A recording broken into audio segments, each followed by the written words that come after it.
Babacar Samb. 6h30 dans le studio sur l'ensemble du réseau synchronisé de Sud FM. Bonjour et bienvenue dans Sud Matin. Voici les titres. Opération de déguerpissement sur l'axe Buntu-Pikine Église. Les bulldozers ont démoli toutes les cantines. Des sommations ont été servies aux propriétaires, rappelle le préfet du département. Désemparés, ces commerçants sollicitent un site de recasement. Fermeture de la gare routière de Diourbel pour limiter la propagation de la Covid-19, mesure qui affecte chauffeurs et transporteurs. Les activités sont à l'arrêt depuis presque 20 jours.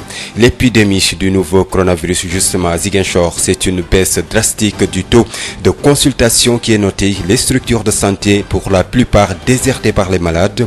Les populations rechignent à aller se faire consulter par crainte d'être considérées comme suspects ou d'être contaminées. Le constat sur place à Ziguinchor avec Ignace Dey à suivre dans nos différentes éditions. Situation de la pandémie dans le monde, bilan record de plus de 2200 morts en 24 heures aux États-Unis. Le président Donald Trump suspend les versements américains à l'Organisation mondiale de la santé. La revue de presse de Adja Ndeye Mariam Ndiaye va compléter nos différentes éditions d'information. Mise en onde aujourd'hui par Alioune Badara Socé. Le journal Wolof, c'est avec vous El Hadji Maodo Faye. Asalaamaaleykum. Aleykum salaam Babacar Samb, mbokk yi asalaamaaleykum. ñu jotti leen bopp xabaar yi. Bokk na ci ñi nga xam ne dañ leen a jëli ay jaaykat ak ñu yoroon ay boutique ak cantine fële ci buntu Pikine ba ci église ba. loolu nag dafa mel ne fii nu toll nii indi na foofule ay coow. am na cantine yu bari yoo xam ne nam daal génne nañ leen fa daal leen di dajji tamit sànni leen fële. Kilifa yi nekk foofu nag nee ñu préfet bi ak maire bi wax nañu ne daal joxoon nañ leen sax ay kayit yoo xam ni mooy waajal leen seen bopp, ndax loolee def gën koy def mooy aar askan wi ci lépp loo xam ne mën naa yokk doomu jàngoro ji. laaj yi tamit ci gaaru Thier ba nekk fële ca Njaareem daanaka li wokk ñee rek moo xuri ñii ñoom itam ngir bañ tam Covid 19 bi gën a yaatu foofule ci la ñu jëlee ay matuwaay daal ba daal lépp loo xam ne aju na ci chauffeur seek ñi nga xam ne transporteurs yi yore woon daamar yi foofule ñu daal di fexe daal ba daat leen di bab bi jëleen foofu. ñoom nag ñu nekk ci ay jiixi jaaxe fi nu toll nii ñaar fukki fan yàllaa ngi nii tawat ji ba léegi itam daanaka boo demee ci diwaanu ci Ziguinchor foofa tam lañ fa gis rek mooy askan wi nga xam ne ñoo doon dem di te nemmeeku ji seenu yaram xool ba xam doomu jàngoro jooju mi ngi ci ñoom déet wala boog ña ca tawatoon kenn da leen a gisatul wala boog daal dañoo bareetul lu ñuy dem ci béréb yenn yooyu daal ngir xool seenu yaram. loolee nag itam tax na daal mbir yi indi ay jeexi jaaxa foofee itam am na ci ñooñ sax dañoo njort dañoo tawat waaye kenn gisu leen daal ñuy seeti seen bopp ak yu demee noonu daan ci dëkk léegi ak suñu natango bi ñu toogal fële ca diwaanu ci Ziguinchor di Ignace Ndeye. li aju yi tamit ci tawat ji ba léegi àddina bi yëpp wërngal kàpp fii nu toll nii ca di réew ma li nga xam ne moo di Amérique bisub lëmm rek luy tolloog 2 junniy doomu aadama yu toftalu 2 téeméer yu fa faatu ci benn bis. loolu nag sax daal tax na ñoom itam ñu nekk ci ay tolof ak i benk ña ngi koy dund. Donald Trump sax moom nee na li ñu doon dugal ay koppar ci OMS nga xam ne ñoo yore wàllu wér-gu-yaram ci àddina bi yëpp dakkal nañ ko fi ñu toll nii daañu ci toftal yëglekaay yi ak yeneen i xabaar.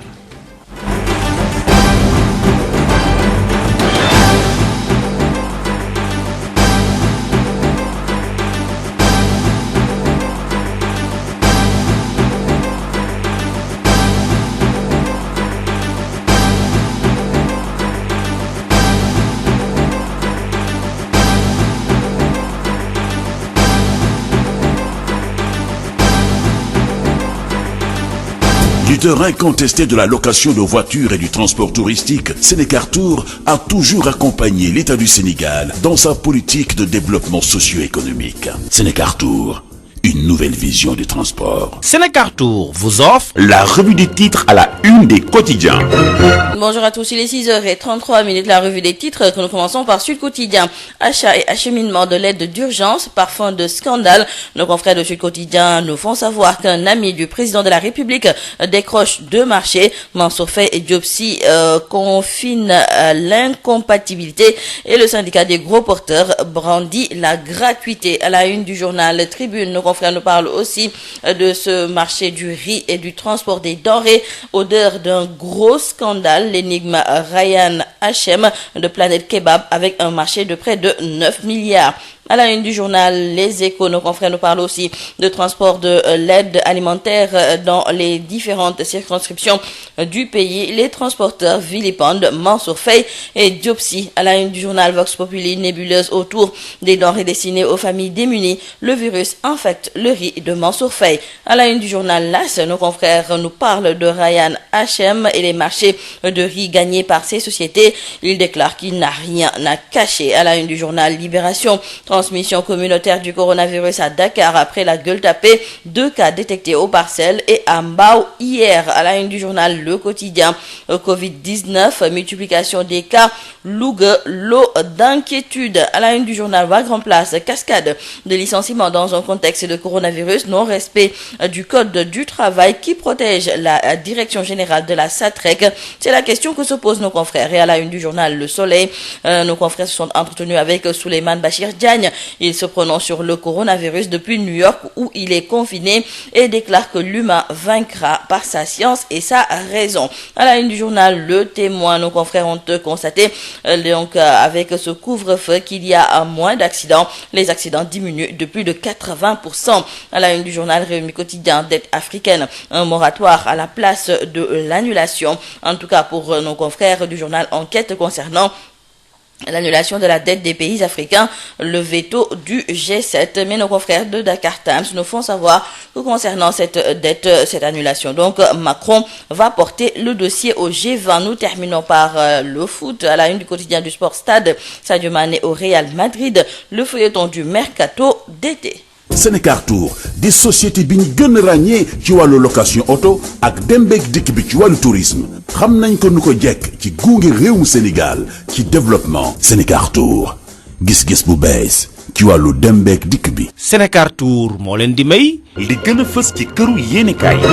dañ koy tàmbalee ko ci likaay bii di Sud Quotidien di gis nag ne suñu moytuwulee moom mbuxum dina am ci li nga xam ne moom moo jublu ci dund yi nga xam ne dañu koy yóbbu ci biir réew mi ngir jàppale askanu réewum Sénégal ci wàllu feebar bi nga xam ne nag fu mu nekk ni moom moo lëmbee àddina.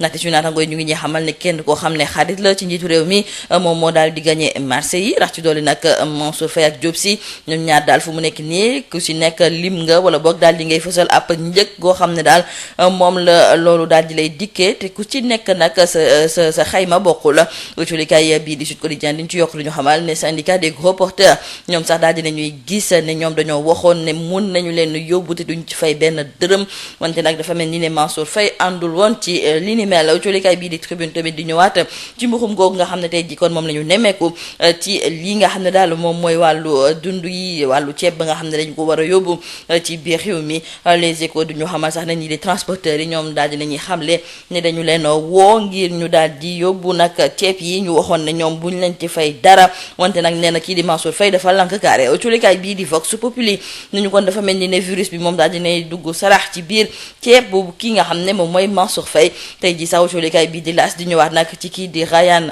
H&M moom mi nga xam ne moom moo gagné marché gi moom mi nga xam ne daal ni lépp lu mu ci waroon def na ko te lépp jaar yoon. culikaay bii di Libération nañu nag ci wàllu feebar bi di coronavirus ginnaaw Gueule Tapée am na ay yeneen ñaari cas communautaire ga ñu nemmeeku ca Mbaaw ak tamit ca Parcelles démb. uculikaay bii di Le Quotidien moom di ñëwaat ci dëkk bii di Louga mi nga xam ne nag am na ci lu tolloog ñaar fukki nit ak juróom-ñaar yoo xam ne daal am nañu feebar bii di coronavirus. uculikaay bii di Wa Grand Place moom di laajte nag kan mooy nekk ci ginnaaw direction générale bu SATREC ndaxte ñoom daal ba feebar bi tàmbalee ba léegi ñoom ñu ngi cay profité waale nag di dàq ñi nga xam ne ñoom ñoo fay liggéey te waxuñu leen ci lenn. uculikaay bii di Le Soleil tey ji nag seq waxtaan ak Souleymane Bachir Diagne moom ma ngay ñëwaat ci wàllu coronavirus bi moom sax ma nga fële nga xam ne moom mooy ca New York foofu nag da daal di xamle ne feebar bi moom ci ni baata ne daal dinañu ko daal di daan ci ni mu waree. uculikaay bii di Le Témoin nañu nag ak couvre-feu bi nga xam ne moom la ñu nemmeeku fan yi yëpp daal tax na ba l'accident yi moom wàññeeku na bu baax a baax. uculikaay bii di Rewmi Quotidien nañu nag dëkk yi nekkoon fi ci biir Afrique bëggoon nañu daal ñu daal di neenal nag bor yi nga xam ne moom la ñu am wante nag dëkk yu mel ni Sénégal mu jëw ñu am lu ni mel. uculikaay bii di Enquête tamit ci wàll gi ni mel lay ñëw ak tamit uculikaay bii di Dakar Times. Il est 6h39. Tout de suite la page éco présentée par Rab Seliman Wane suivie de la page santé présentée par Ndeye Khady Diop. La BICIS, Banque internationale pour le commerce et l'industrie du Sénégal, la BICIS, la banque d'un monde qui change, vous offre le journal de l'économie.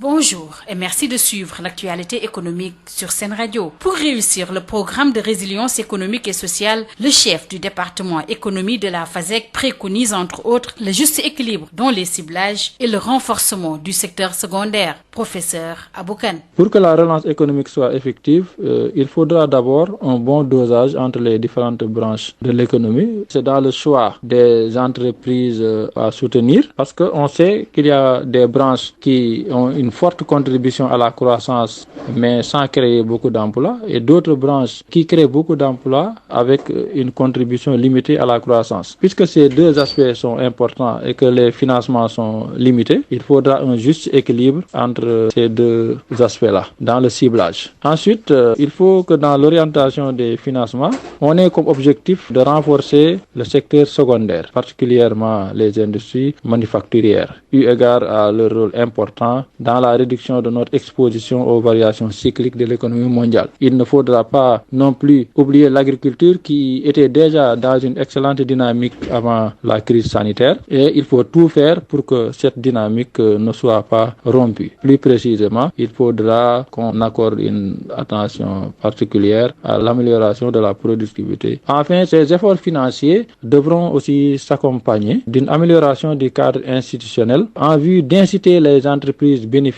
à investir dans leur compétitivité structurelle, c'est-à-dire la compétitivité hors prix. C'est l'investissement dans l'innovation, la qualité des produits, les technologies de pointe, dans les compétences nouvelles et autres, parce que c'est ça qui garantit in fine la stabilité des entreprises et leur solidité et qui garantit aussi en même temps la réussite du programme de résilience économique et sociale. Le secteur informel ne doit pas être en reste dans cette relance de l'économie. Le secteur informel qui fait presque la moitié du PIB. On sait aussi que 97% des entreprises sénégalaises sont dans l'informel. Il y a l'enquête régionale intégrée sur l'emploi et le secteur informel de 2017 réalisée par l'ANSD qui montre qu'il y a environ 2 500 000 personnes qui travaillent dans le secteur informel au Sénégal. C'est dire que c'est un secteur qui a un poids important dans notre économie, malgré les problèmes d'identification qui peuvent se poser par rapport aux entreprises du formel. Mais je pense qu'avec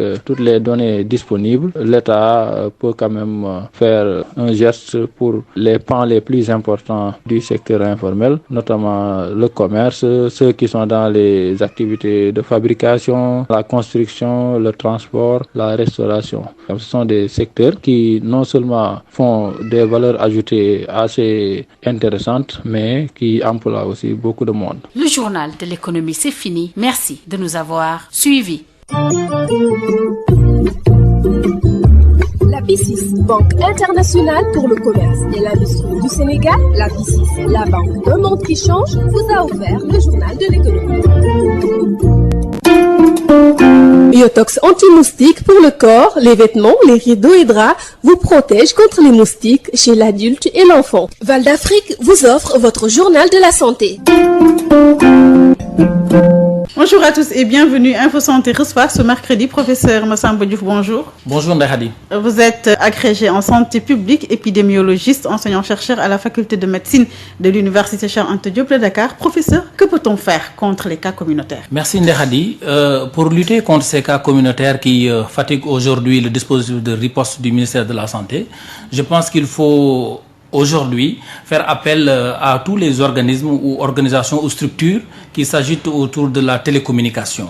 Je veux citer des structures comme Orange, des structures comme Free ou encore des structures comme Expresso, l'ADIE et l'ARTP, bref, toutes les structures qui travaillent dans le domaine des télécommunications pour les associer à la lutte.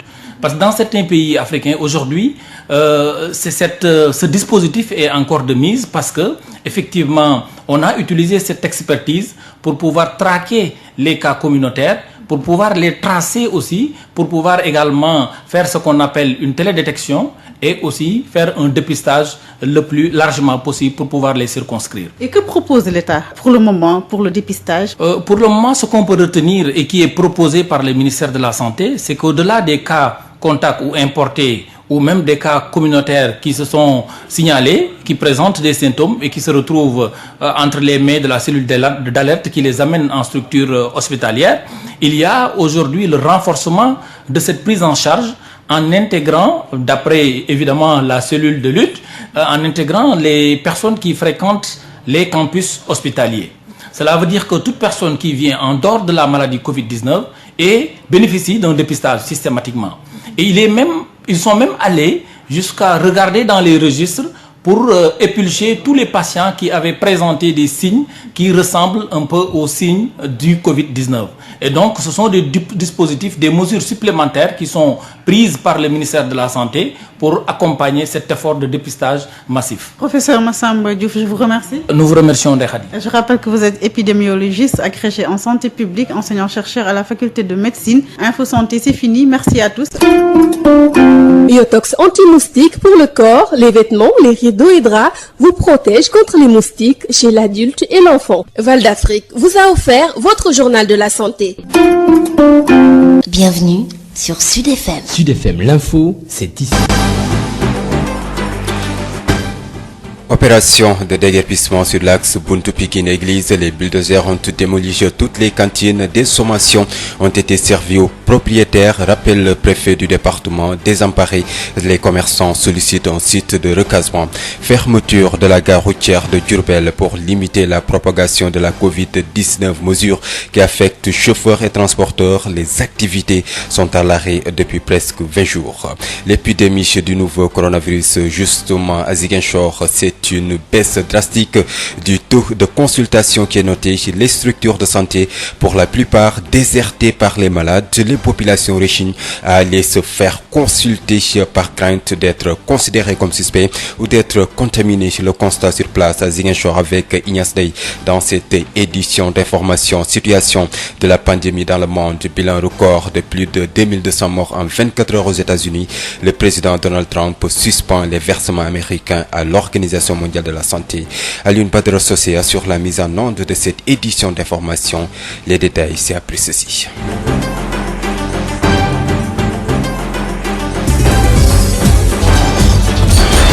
Babacar Samb qui vous dit bonjour et bienvenue. Vaste opération de déguerpissement sur l'axe Buntu-Pikine-Église. Les bulldozers ont démoli toutes les cantines installées sur cet axe. Commerçants, ou bien même les commerçants, sollicitent un site de recasement, un site qui doit accueillir un projet de construction d'un autopont pour régler le problème des embouteillages sur la route nationale numéro 1. Les détails avec El Hadji Moussa Thiam. Des commerçants désemparés qui ramassent tout ce qui peut être des marchandises issues des cantines. Certains ferrailleurs et brocanteurs profitent de la situation pour marchander les cantines démolies des commerçants.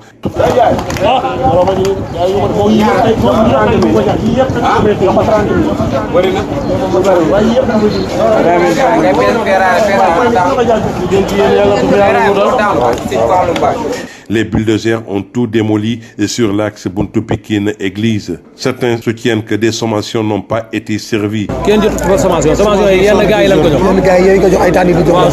heures la woon te loolu jàll na tey nag dañoo xëy ni nu tëj leen dañoo ndax corona bi beneen waaye dikk daal di tëj dindi leen seen bagage dañu yàq cantine joxuñu nu sommation.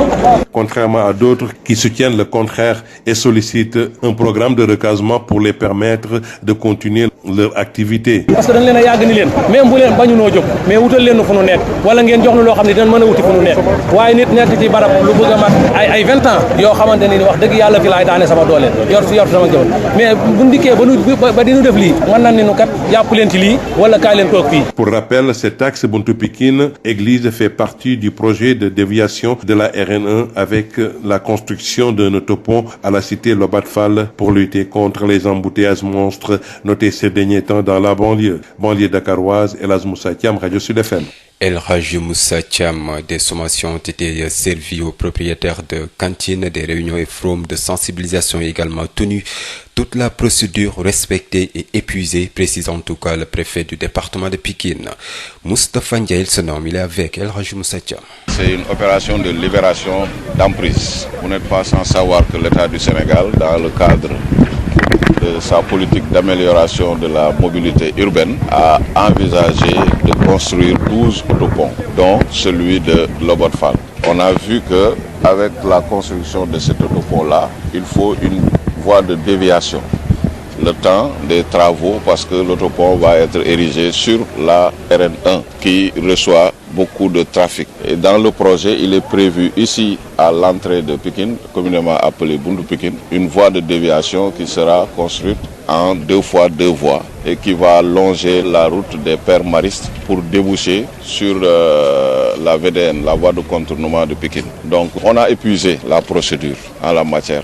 Ils ont été sommés, on a tenu beaucoup de réunions, on a tenu un forum de sensibilisation à leur endroit. On a délivré les sommations. Ça fait bientôt 4 mois qu'on court derrière cette opération-là. Mais les occupants de cette voie publique-là ne voulaient pas entendre raison. Vu l'urgence qui est liée à ces travaux-là, aujourd'hui, on est venu appuyé par les éléments du commissariat de Pikine pour effectivement procéder à la libération de l'emploi. Oui, au cours du forum, on s'est réuni avec le maire de la localité, le maire de Pikine-Ouest. Il s'est engagé à trouver vraiment quelque chose pour recaser ces occupants-là, qui n'est pas aussi une obligation. Il a promis de chercher vraiment, de tout faire pour trouver un lieu où il pourra recaser ces jeunes commerçants-là. Et puis, parlons de l'épidémie du nouveau coronavirus et la fermeture de la gare routière de Diourbel pour limiter la propagation de la Covid-19, mesure qui affecte chauffeurs et transporteurs. Les activités sont à l'arrêt depuis presque 20 jours. Les commerçants donc invitent leur ministre de tutelle à accélérer le processus de mise en place de l'aide promise par l'État, les transporteurs justement. Les détails avec Adam Ndiaye. C'est un silence de cathédrale qui règne à la gare routière de Diourbel. Il n'y a ni véhicules ni usagers. Les chauffeurs et transporteurs de Diourbel ont appliqué à la lettre la mesure de l'autorité administrative qui consiste à fermer cette infrastructure à cause de la pandémie du Covid-19. Depuis 20 jours, les usagers de la gare routière de Diourbel attendent l'appui de leur ministère de tutelle. Serigne Sall est le président du regroupement des chauffeurs et transporteurs de Diourbel. Nous, chauffeurs et transporteurs, sommes très fatigués parce que nous avons fermé nos gares routières depuis presque 20 jours. Nous, du regroupement des chauffeurs, ne pouvons pas satisfaire les besoins des uns et des autres. Et c'est l'État qui leur avait fait des promesses qui tardent à se réaliser. Notre ministre de tutelle nous a promis un appui en direction des chauffeurs et des transporteurs. Il s'agit d'abord des chauffeurs interurbains. Nous avons fait le recensement qu'on a transmis au ministre il y a de cela 10 jours. Mais jusqu'à présent, les choses n'ont pas bougé. Et le président du regroupement des chauffeurs de Diourbel d'ajouter les syndicalistes qui s'agissent sur la question de cet appui du ministère des Transports n'ont rien à voir dans cette affaire. Les syndicalistes doivent défendre les intérêts du chauffeur ou du transporteur. Mais s'il ne le fait pas, jusqu'à ce qu'un transporteur le fasse à sa place et obtienne gain de cause, il ne doit pas s'y émisser. Nous sommes en phase avec Gora Khouma. Cette aide n'est pas l'affaire des syndicalistes. La pandémie du Covid-19 a complètement affecté les chauffeurs et transporteurs de Diourbel qui ne savent plus où se donner de la tête. Diourbel, Sud FM, Adam Ndiaye. Quittons Diourbel, direction Ziguinchor. Dans cette localité, c'est une baisse drastique du taux de consultation qui est notée dans les structures de santé, pour la plupart désertées par les malades. Les populations, par crainte d'être considérées comme suspects au Covid-19 ou d'être contaminées, rechignent à aller se faire consulter. Constat sur place à Ziguinchor, Ignace Dey. Les malades se font désirer dans les structures sanitaires de Ziguinchor, parfois vides et qui présentent l'image des jours fériés. Une véritable psychose gagne en ce moment certains malades qui rechignent même à aller se faire consulter dans les structures sanitaires. La raison est à chercher parfois dans les propos de ce monsieur. Un jour à la descente, j'ai constaté le corps chaud, très chaud, et ma femme m'a demandé d'aller me faire consulter, ce que j'ai refusé catégoriquement. Parce que une fois là-bas, je sais qu'on va me mettre en quarantaine, ils vont prendre ma température. Je sais que j'avais pas le corona, c'était la fatigue, mais je sais qu'une fois là-bas, on va prendre ma température et puis on va me mettre en quarantaine. C'est pourquoi je ne suis pas allé. Il y a quelque chose qui est là-bas, alors que et c'est une baisse drastique des consultations au niveau des structures de santé de Ziguinchor qui est notée depuis quelques semaines. Constat fait d'ailleurs par le médecin-chef du district sanitaire de Ziguinchor, le docteur Jean-Jacques Maloma. C'est en fait une réalité, un constat d'ordre général au niveau depuis 3 semaines environ. Nous avons noté une baisse, n'est-ce pas, des consultations au niveau des structures de santé. Crainte d'être considéré suspect au Covid-19 en allant vers les structures, mais aussi crainte d'être contaminé. Une véritable peur chez ces populations. Le deuxième niveau de réflexion donc sur lequel ils s'appesantissent, c'est en fait la crainte d'aller vers une structure de santé, d'y retrouver du monde et de s'exposer, n'est-ce pas, soi-même à une possibilité de contamination. Et donc ces deux raisons sont le plus souvent donc un peu abordées par les usagers des services. Une situation du coronavirus qui installe une véritable psychose chez certains qui se détournent complètement des structures de santé des Ziguinchor, d'où une sensibilisation pour amener certains comme ce monsieur à changer d'idée et de regard. Alhamdulillah, hôpital, su ma demee rek dañ may ne 40. Moo tax doo dem. Loolu moo tax du ma dem. Yaram bu tàngee jir rek dañu ne 40 quarantaine. Luy soixantaine. Man loolu moo tax heure bi du ma fa dem, du ma dem tey. Créer le problème, secteur bi yëpp ñu lay da. Loolu moo tax man ma toog. Ziguinchor, Ignace Dey, Sud FM.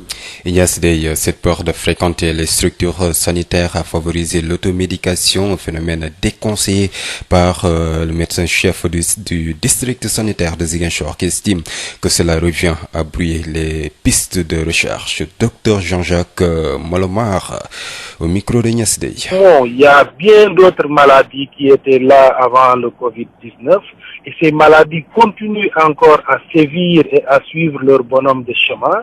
Mais on a l'impression qu'avec cet événement donc du Covid-19, que les autres maladies ont pris du recul et que voilà, aujourd'hui l'attention est carrément rivée donc sur... dans le cadre bien sûr de la gestion de toute maladie, nous, secteur de la santé, en fait, nous avons une position tranchée par rapport à l'automédication qui n'est pas du tout à conseiller dans ce contexte particulier. Et nous encourageons, nous appelons bien sûr les populations à faire montre de beaucoup plus, bien sûr, de participation et de compréhension à l'effort de vie. Aujourd'hui, faire de l'automédication revient un tout petit peu, n'est-ce pas, à brouiller les pistes dans le cadre de cette recherche active que nous faisons. Donc, nous les invitons vraiment à se présenter au niveau des structures s'ils sentent bien sûr qu'ils ont des signes qui nécessitent une consultation. Maintenant, s'ils sont devant le cas de figure où ils pensent en réalité que les signes qu'ils ressentent sont liés au Covid-19, qu'ils respectent les instructions du ministère de la Santé, n'est-ce pas, qui demandent dans ce cas précis d'abord d'appeler les numéros verts et d'attendre bien sûr la prise en charge des équipes d'intervention. Le nouveau coronavirus Covid-19 a fini par contraindre les Sénégalais à inhumer les proches dans la plupart ou bien même dans la plus grande intimité pour plus de rassemblements pour les prières mortuaires ou pour l'inhumation au cimetière musulman de Yoff. Il n'y a plus de foule et la durée des enterrements a été réduite au strict nécessaire et toute la procédure se fait dans le respect des mesures barrières. C'est un reportage signé Seigneur. Les habitudes ont changé au cimetière musulman de Yoff. Plus de cortèges de voitures, plus de cars Ndiagadjaï et scooters pour accompagner les défunts. Il n'y a plus foule dans ces lieux de sépulture. À cause du Covid-19, seule une dizaine de personnes sont autorisées à assister à la prière mortuaire et à l'inhumation. Et tout est effectué dans le délai imparti, très court et dans le respect strict des mesures barrières. Les responsables du cimetière veillent. Ibrahim Ndiassé est le gestionnaire. Quand on a un enterrement à faire, une inhumation, dans un premier temps, quand il y a la prière mortuaire à effectuer au niveau de ce cimetière, nous respectons ces mesures barrières. C'est-à-dire que nous espaçons les personnes de 2 mètres minimum. Et en général, bon, c'était le flux quand on venait pour accompagner un décédé pour une inhumation, on avait tendance à avoir un rush, c'est-à-dire que disons une trentaine, quarantaine de personnes. Mais là, les mesures sont respectées. Il y a au maximum, c'est 10, une quinzaine maximum. Du coup, nous applaudissons de moyens. Pourquoi? Parce que ces mesures sont respectées. Quand il s'agit aussi maintenant de l'inhumation à l'intérieur, les espaces sont respectés. Et la durée qu'on mettait pour inhumer, c'est-à-dire que si on devait mettre 30 minutes, en moins de 15 minutes, on fait l'inhumation et tout le monde est parti, quoi. Le coronavirus limite également les autres visites pour se recueillir. Les vendredis et dimanches, de nombreuses personnes venaient se recueillir devant les tombes des proches. Désormais, les prières se font de loin. Les visites sont devenues rares, explique Ibrahima Ndiassé. Ce risque-là ça a beaucoup diminué, surtout les vendredis. Les vendredis, on avait une affluence monstre au niveau du cimetière. Mais depuis qu'il y a ce virus-là, qu'il y a ce confinement, j'ai constaté, moi, personnellement, en tant que gestionnaire du cimetière, que les visites ne sont plus comme avant. Les gens ont tendance à ne plus venir. Certes, il y a quelques-uns qui viennent pour la prière, pour se recueillir. Plus de visites de recueillement, plus de rassemblements pour accompagner les défunts, des funérailles dans le cercle restreint de la famille. La pandémie oblige à vivre le deuil et les obsèques dans la plus grande intimité. Voilà, c'est la fin de cette édition d'information. El Hadj Maodo Faye s'installe pour le journal Wolof.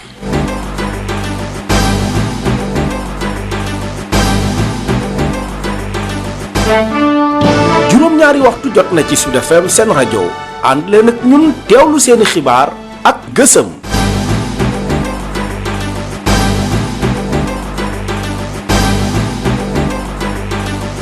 mbokk yi juróom-ñaari waxtu mooy door a jot sënkam asalaamaaleykum ñu nuyu leen fas yéene leen a jot lit xabaar yi bokk na ci li ñu fas yéene jukki li nga xam ne dafa yitteel fii nu toll nii ca buntu Pikine ak itam ba ca église ba jëlee gën leen fa doon jëlee wut nag ay oto nag ñu dindi ba bab bi lépp lu fa nekkoon ñu ne sax joxoon na leen ay kayitu yëglu mbir mi nag indi na fa daal ay jafe-jafe waaye nag itam dañ koo def ngir xeexe ko tawat ji nga xamee ne moo di Covid 19 bi daañ ci dikk léegi ci biir xabaar yi ak itam kilifa yi itam lay yi nga xam ne itam indi nañ ko foofee loolu lépp daañ ci dikk léegi dem itam ba diwaanu Ziguinchor ndax foofa itam askan wi gis nañu daal wàññeeku na lool li ñu doon dem kër docteur di xool seeni yaram rawatina ak sax ñi nga xam ne ñoo njortoon ne tawat jooju mi ngi ci seeni yaram daañ ci tostal incha allah yeneen i xabaar.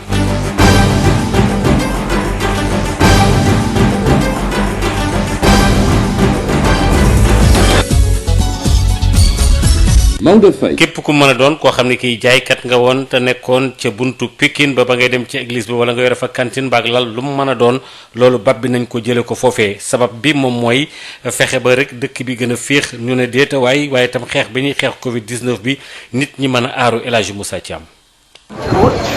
Sëriñ yow booy booba saa ba nga génnee booy bi foofu saa moo booy bi nga defar foofu daanaka commerçant yi ci njàqare la ñuy taxaw nag di daal di for nag lépp lu mën a nekk rek ci marchandise yi nga xam ni moo ngi tukkee ci seeni cantine yi ñu dajji. ñenn ñi nga xam ni sax dañuy jaay feeraay commencé nañu ñëw di waxaale cantine yi nga xam ne dañ leen a toj te commerçant yi nga xam ne nag nekk ci njàqare xamuñu nuñ cay def.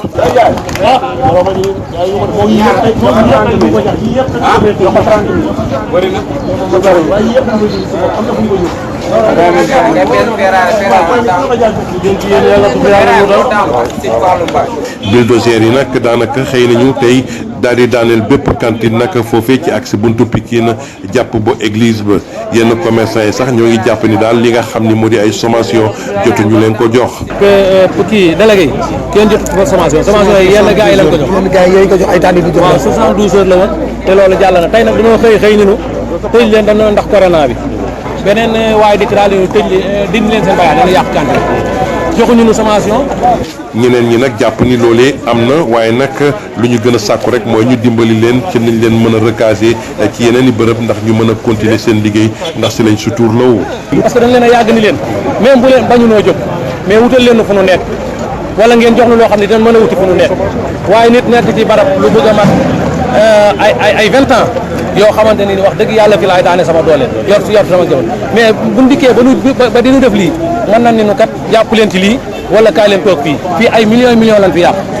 di fàttali rek ni li nga xam ne moo di axe boobee di buntu Pikine jàpp bu église bi nag bokk na ci projet déviation ci route nationale bi nga xam ni nag dañoo war a tabax sax benn autopont boo xam ni ca Cité Lobatt Fall lañ koy amelee loolee rek ngir xeex li nga xam ni moo di embouteillage yu tar yi nga xam ni commencé nañ ko nemmeeku ci route nationale bi jàpp bu ci biir banlieue bi El Hadj Moussa Thiam doon joti xibaar yi fii ci banlieue Dakaroise pour rajo Sud FM. El Hadj Moussa Thiam am nga jaajëf ngir gën a yàkkali mbedd moomule nga xam ne tam aw yoon a fay jaar aw lef mbaw xàll woo xam ne moom la ñu duppee autopont foofu lay tamit ci route nationale numéro 1 boobule soo ko defee tam yëf yi gën a mën a féex ba daal ak raj-rajloo ak buuxante bañ ci am ndax raj-rajloo bi ak buuxante bi day gën a yokk rek itam lañ ca mën a toftal mooy tawat joojule préfet sax bi nekk foofule wax na ni daal li aju ci jëf jooju nga xam ne def nañ ko daal itam ngir itam fexe rek daal itam ba jëlee leen fa la ci am nag ñoo xam ne ñoom daanaka da joxoon na leen ay këyit waaye daal ñetti fan ci weeru weer wala ci weer yu ba léegi ñetti fan ci weer wi nu ne ba léegi waaye dafa mel dañoo dëgëroon bopp lool préfet bi nag itam ak maire bu Pikine dam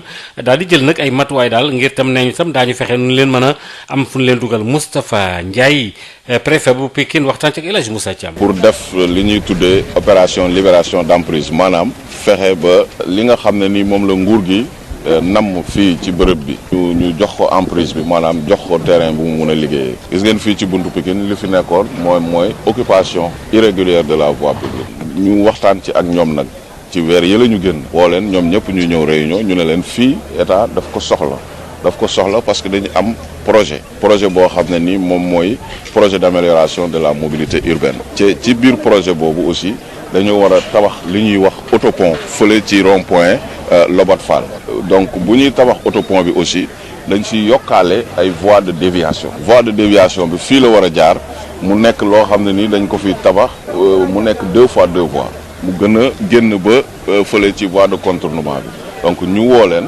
expliquer leen projet bi wax leen aussi ne leen dañoo soxla bërëb bi nañu jël seeni matukaay pour mën a libérer emprise bi ça fait ay 3 à 4 mois boobu ba léegi ñu seetlu aussi que ne ñoom demaguñu woon ba léegi ñu ciy remercier aussi le maire de la commune de Pikine Ouest Pape Gorgui Ndong ci forum bi ak réunion yi mu tenir ak ñoom waxtaanoon na ak ñoom ba xam ne ñoom ci njabootam lañ bokk ci njabootu réew mi lañu te commune am lañu nekk mi ngi def ay jéego pour utal leen fu ñu mun a continuer seen commerce mais fii moom vraiment ñu xajal ñu ko ñu def fi liggéey bi nga xam ne ni moom lañ fi namm muy defar fi 2 voies mu dem connecté wu ak l'autopont bi ñuy tabax biir kër fële station EDK bi nekk Lobatt Fall. chauffeurs yi ak transporteurs yi nekk ci njaareem ñoom itam fi mu toll nii ñu ngi ci ay jafe-jafe yu tar ak ay benk ñu ngi koy dund gannaaw ba nga xamee ne seen béréb boobu dañ ko ne ràpp tëj ñàkk ko ba wutal ko ab géppan loolu tax na fi mu toll nii seen liggéey dara doxatu ci ñu jaaxle lool Adama Ndiaye. tekkaaral la ñuy nemmeeku ci gare routière bu njaareem amul woto amul kenn selew la def chauffeurs yi ak transporteurs yi nekk ci njaareem topp bu baax a baax mesure bi état bi jël ngir tëj bërëb boobu ndax Covid-19 bi ñaar fukki fan a ngi nii ñoom nag xëyuñu di xaar nag nguur gi jàppale leen Serigne Sall mooy président bu regroupement des chauffeurs bu njaareem. métti na lool ci chauffeurs si ak transporteurs yi ndax ñun dañoo tëj suñu gare routière depuis maanaam 20 jours chauffeurs si ak transporteurs yi sonn lool te ñun liñ lu war ci ñoom dëgg ñun regroupement yi mënuñu ko te état moo leen digoon li mu leen digoon nag dafa mel ni daf fay bëgg a yeex te nit bu fekkee da nga koy dimbali da ngay gaaw ca moom te chauffeurs si fi ñu doon soxla nañ ko lool daf ñoo digoon ay ndimbal yoo xam dafay jóge ci état ñëw ci chauffeurs si ak transporteurs yi muy ñi nga xam dañoo yor oto yoo xam interurbain lañ leen di wax ñooñu la ko digoon ñëw nañ nag def ay recensement bindu ci ay liste ba ñoom ñu bind ba ñu yónni ko ministre des transports mais depuis boobu ak léegi war a mat 10 jours ba léegi ni ñun xamaguñ ci luñ nekk. président bu regroupement des chauffeurs bu njaareem di ci yokk lii. waa syndicat yooyu yi wax dëgg yàlla seen yoon néew ci ndax syndicat dama yaakaar ne défendre lu ñuy jox chauffeur ak transporteur mais su ko défendre nag ba regroupement yi di ko défendre bañ jox leen ko nga déggub xaalis rek tax nga jóg naan dañ ko jox ay lobby joxuñu ko benn lobby syndicat yi seen yoon néew ci li góor a xuma wax mooy dëgg seen yoon néew ci. tawatu mbas mi laal na bu baax a baax chauffeurs yi ak transporteurs yi nekk fii nga xamante ne xamatuñu fan la ñu jëm. Diourbel Sud FM Adama Ndiaye ca diwaanu ci Gicoor dañoo gis ne askan am na ci ñooñ ñu bare bari dematuñu kër docteur ngir xool seenu yaram ndax lañ cee tiit mooy ñu ne leen daal da ngeen am doomu jàngar ju wala yu demee noonu moo tax daanaka néew na ku fay dem sax feebar ba dem ca médecin yi seeti yaramam Ignace Ndeye.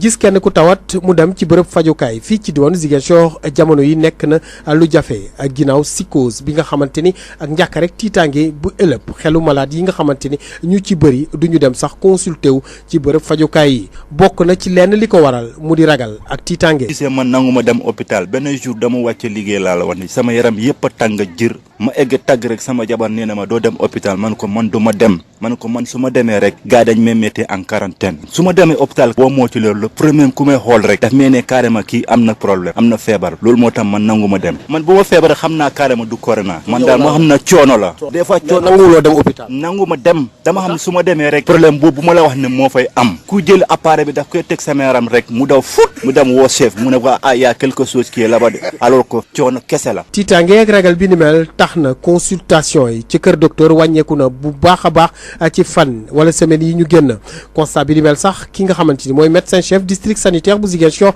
docteur Jean-Jacques Malomar jot na ko nemmeeku. vraiment fan yi moom depuis ñetti semaine léegi seetlu nañ ne dëgg nag liggéeyu hôpital vraiment dafa wàññeeku bu baax a baax maladie daanu ñëwuñu comme nun doon ñëwee ci structure yi. nit ñi non seulement dañu xaw a ragal man sax mais dam ko jàpp surtout ne question psychose la daal maanaam nit ñi dañu jàpp ne njort ne xëy na daal fréquentation structure de santé yi dina bokk ci li nga xamante ne que dina lawal mbir mi am nag ñi nga xamante ne dañu ragal ñooñu nag ragal la dëgg-dëgg mooy ñi nga xam ne dañ jàpp ne buñ ñëwee ci structure xëy na dinañu ne dañu suspect isolé leen. situation coronavirus tey indi nañ njàkkare ak tiitaange ci ñenn ñi nga xamante ni dañuy dummóoyu kër docteur pour dem saytu seen yaram ñenn ñi dem ba jàpp ni sax dañoo war a gën a fësal sensibilisation bi gën ko jublu ci ñi ci mel ni kii. loolu moo tax du ma dem yaram bu tàngee jir rek dañu ne quarantaine luy soixantaine man loolu moo tax heure bi du ma fa dem du ma dem tey créer le problème secteur bi yëpp ñu lay daw foo dem rek ñu lay daw foo jublu rek ñu lay daw nga sonal sa jaboot sonal sa doom yi sonal waa koñ yëpp balaa loolu loolu moo tax man ma toog. Ziguinchor Ignace Ndeye Sud FM. Ignace Ndeye médecin yi nekk foofu nag nee ñu loolu baaxul kenn waru koo def ku feebar rek da ngaa war a dem seeti sa aw yaram Jean-Jacques Malomar am lu mu ci dénk Ignace Ndeye.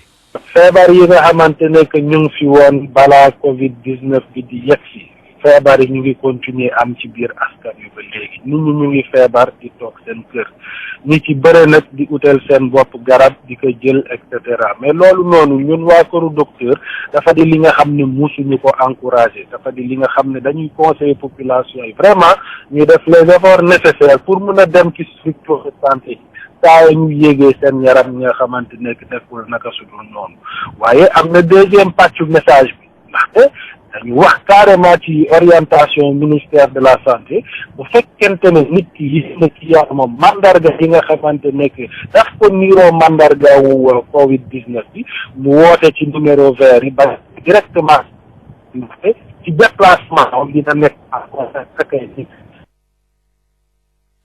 ñu ngi jégalu ci dog-dog boobu la ci Covid 19 ba léegi ci la ñuy daal di desandi ak itam rek nit ñi léegi am na daal coppeeku goo xam ne gi am na ci ñaare bu fekkente ne kenn dafa wàññeeku maanaam ku faatu rob bi ñu koy rob léegi gis nañu ne daal nit ñi dañuy néew lool te itamit dañuy daal waxtu yi daan def ci janaasa itam ci armeel itam wàññeeku na lool armeel yi nga xam ne moo di Yoff yi moom daanaka.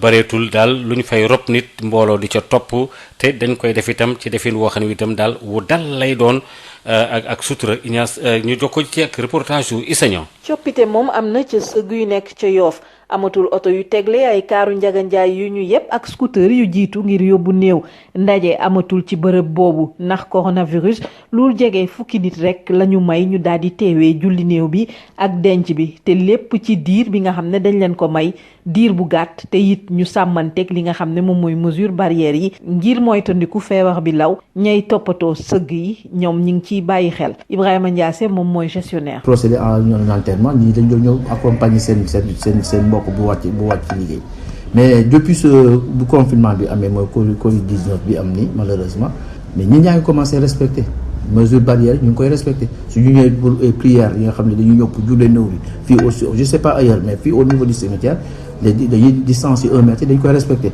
durée bu mu doon def nga xam ne ku nekk dafa doon bëgg a jël parole wax mais léegi ay ñaar imam bi su waxee ak ki mbokkam bu ko gën a jege en moins de 5 minutes on procède à la prière mortuaire automatiquement ñu dem pour inhumation bi encore léegi suñu yeggee ci biir inhumation bi c'est-à-dire que ni ñu doon jël ci temps dañ koy daal di limiter mooy ñaan yi dañuy daal di du taf-tafee sax mais dañ ko ñaanal normalement mais durée supposons suñu waroon def 15 minutes wala 20 minutes en moins de 7-10 minutes maximum pare nañ ku nekk tas daal di kii mais du coup ñu ngi respecter mesure ñu ciy remercier ñëpp te di ñaaxaat nit ñi pour ñu gën koo respecter. coronavirus tax na it ñu doon ñëw di ziar ñëwatuñu ajjuma ak dimanche da daan bëri nit yuy ñëw seet ñi nga xam ne seeni mbokk lañ jamono yi nag ñaanal néew yi seen kër lañ koy def ndaxte ñuy ñëw bëreetul dara loolu la Ibrahima Ndiasse seetlu.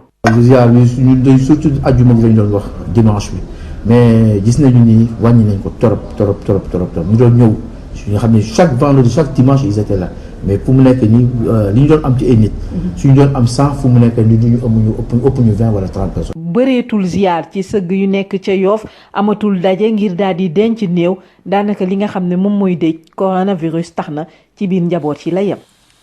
léegi dëj yi dañ ko yemal rek ci biir ndaje yi ndax amatul dajaloo toog fa ak yu demee noonu le ci coronavirus bi ba léegi Amérique moom la fay faatu ay junniy doomu aadama ci benn bis mu nekk mbir mu tar ba ndax daanaka sax bokk na ci réew yi nga xamee ne Covid 19 bi la mu fay faat takku na lool am na nag ay sénégalais yu fa nekk yoo xam ne yi ña nga fa toog ñu confiné leen mënuñoo génn waaye nag dimbalante bi dox ci seen diggante tax na daanaka lañ ca waroon a yëg daanaka tax koo diis ndax dañuy jàppalante Amadou Moustapha Dieng. situation bi ñu nekk nii actuellement xaw na métti. dund ci jamono joo xam ne jamonoy confinement la doon na loo xam ne lu metti la rawatina boo nekkee bitim réew di doxandeem ci réew moo xam ne jamono jilee am na ay cas coronavirus yu bëri yu mel ni États-Unis dëkk yu mel ni New York ak New Jersey bokk na ci ñi nga xam ne ñoo gën a loru Mamadou Ndoye ngi nii moom doomu réewu Sénégal la fa lay dundee dafa liggéeyee mi ngi ñu nettali jafe-jafe ak tiit gi muy dund jamono jile. parce que ñu ngi ci confinement nag li ci nekk mooy respecté ko rek bon fii depuis 2 mois et quelque ñëpp ñu toog seen kër kuy génn fii maanaam da ngay dem ngay génn si store bi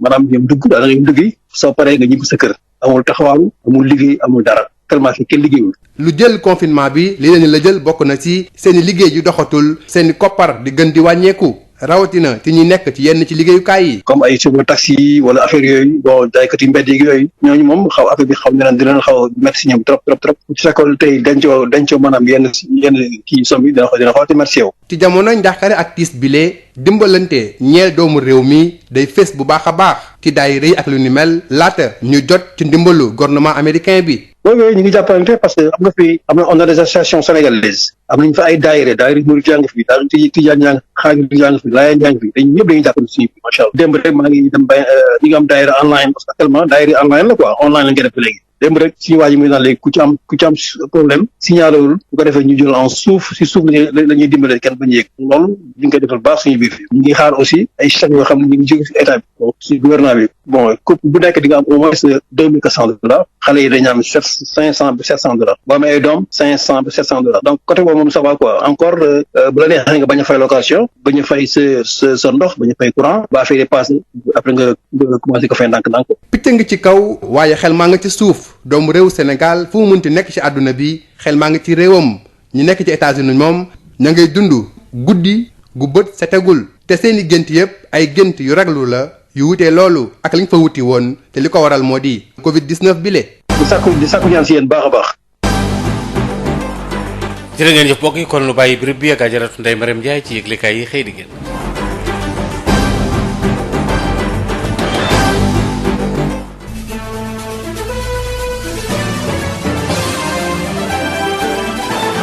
Stop coronavirus. seen émission stop coronavirus tey jii ci àllarba ji dina andi waxtaan wu am solo muy jumtukaay yi nga xam ne moom la ñu war a aaroo ci feebar bii di Covid 19 njëkk yi nga xam ne andi nañ ko ci. waaye itamit li nga xam ne mooy sàlloo di takk masque. jafe-jafe yi ñuy am ci toppatoo ñi nga xam ne ñooy liggéey ci waa kër docteur ki nga xam ne moo di docteur Seynabou Ba Diakhaté bokk ci ordre national des médecins du Sénégal mooy doon ganuk Marie Rosalie Ndiaye ci seen émission bii di stop coronavirus di ngeen ci mën a bokk su ngeen woote ci 88 628 98 98 bu ñeenti waxtu jotee ak thème bu am solo bii bu ko kenn wutee. CSIP ñëpp ràññee ko ci compagnie sénégalaise industrielle de PVC est une société spécialisée dans la production et la commercialisation de tuyaux en PVC et en PHD ñëpp ko ràññee ci réew mi ndax liggéey bu mucc ayib sous région bi fu nekk la ñuy fàqee di ñëw fii nga xam ne mooy Sénégal rafetlu seen liggéey lool naw leen lool ñu leen di proposer gamme boo xam ne dafa jëm ci diamètre 20 ba diamètre 400 millimètres lépp jëm ci ay évacuation assainissement pression ak adduction d'eau potable nous avons aussi des tubes télécom et des tubes orange loo namm ci tube orange wala tube télécom fekk ko ci ñun nous disposons aussi d'un parc industriel relativement jeune amit laboratoire boo xam ni bokk na ci yi nga xam ne moo mujjee génn ci àdduna bi amit capacité de production bu doy loo ci soxla rek ñu defal la ko ba noppi it dañ lay jàppale ci rapport qualité prix toppatoo la xool say bëgg-bëgg gunge la jàppale la am nañu équipe bu dynamique boo xam ne loolu rek moo ko tax a jug dañuy fexe client bii bëgg lool di kontaan lool lu ñu la jox nga ne gongo compagnie sénégalaise industrielle de PVC ña nga ca domaine industriel de Diamniadio lo numéro 66 appelez-nous au 33 950 54 54 woo leen ci 33 950 54 54 70 569 03 69 70 638 00 71 mail csip@csip.sn visitez notre site web www.csip.sn. À l'établissement Mbaye Frères, votre confort à l'aide d'une production et distribution locale de qualité est notre unique priorité. À cet effet, nous vous proposons ce qui se fait de mieux en matière de confection de double vitrage, qui est un procédé qui permet une totale isolation acoustique et thermique. Plus de nuisances sonores, plus de transfert de chaleur et moins de dépenses d'énergie. L'établissement Mbaye Frères, c'est également un équipement de dernière technologie en ce qui concerne les finitions de verre, polissage prestige, biseautage 45 degrés, découpe sur gabarit. À l'établissement Mbaye Frères, tout le savoir-faire et l'expertise locale sont mis à la disposition pour une parfaite prise en charge de vos besoins et une totale satisfaction de notre clientèle. Adresse HLM 1, rue 13, avenue Cheikh Ahmadou Bamba, Dakar. Téléphone 33 864 75 15. CSIP et les établissements Mbaye et Frères vous offrent la revue de presse.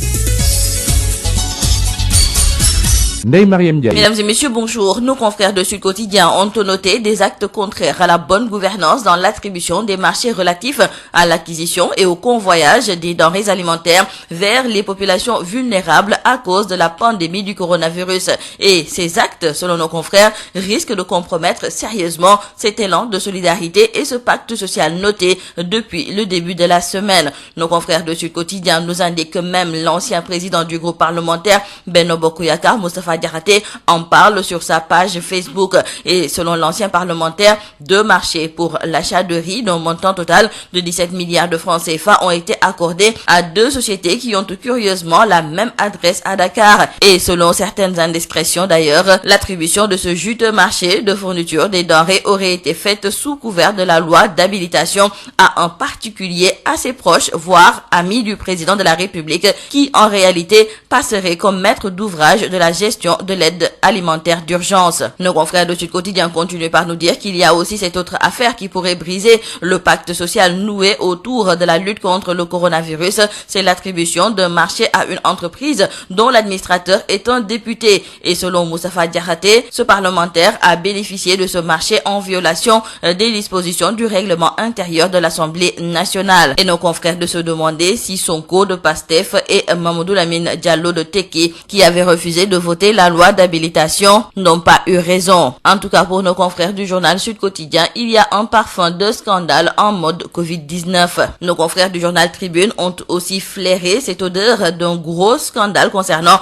le marché du riz et du transport des denrées. Et nos confrères pointent des interrogations autour des sociétés Avanti SURL et Africo & Co, 2 sociétés qui appartiennent à Rayam HM de Planète Kebab. Et ce dernier, interrogé par nos confrères du journal l'AS déclare qu'il n'a rien à cacher. Il signale que sa société Avantis SUARL importe du riz depuis maintenant 4 ans et il fait partie des majors. Donc, il estime qu'il n'a rien à cacher dans cette attribution qui, selon lui, est claire comme de l'eau de roche. Au contraire, Ryan H&M dit faire des sacrifices parce que le prix proposé par le gouvernement est en dessous de celui appliqué sur le marché. Nos confrères de Vox Populi ont aussi recueilli les explications de Ryan H&M qui continue de marteler qu'il n'a rien à se reprocher, rien à cacher. Il ajoute qu'il a pris des risques car d'autres importateurs ont préféré ne pas répondre et continuer à vendre leur riz sur le marché. Il avoue que c'est triste et douloureux de voir les gens inventer des choses sur lui. Toujours concernant le transport de l'aide alimentaire dans les différentes circonscriptions du pays, nos confrères du journal Les Échos nous rapportent aujourd'hui les complaintes des transporteurs, eux qui vilipendent Mansour Faye et Diop Sy, car les propriétaires de gros porteurs qui avaient proposé de transporter gratuitement l'aide alimentaire dans les régions en guise de participation à l'effort national de lutte contre le coronavirus ont déclaré que le ministre a craché sur leur offre de gratuité et cela pour engager un transporteur grassement payé. Diallo Niang, un des membres de la délégation qui était allé voir le ministre vendredi dernier, est d'autant plus amer que Mansour Faye les a snobés, les mettant en rapport avec son secrétaire pour recevoir Diop Sy, accompagné de l'ancien international El Hadj Diouf.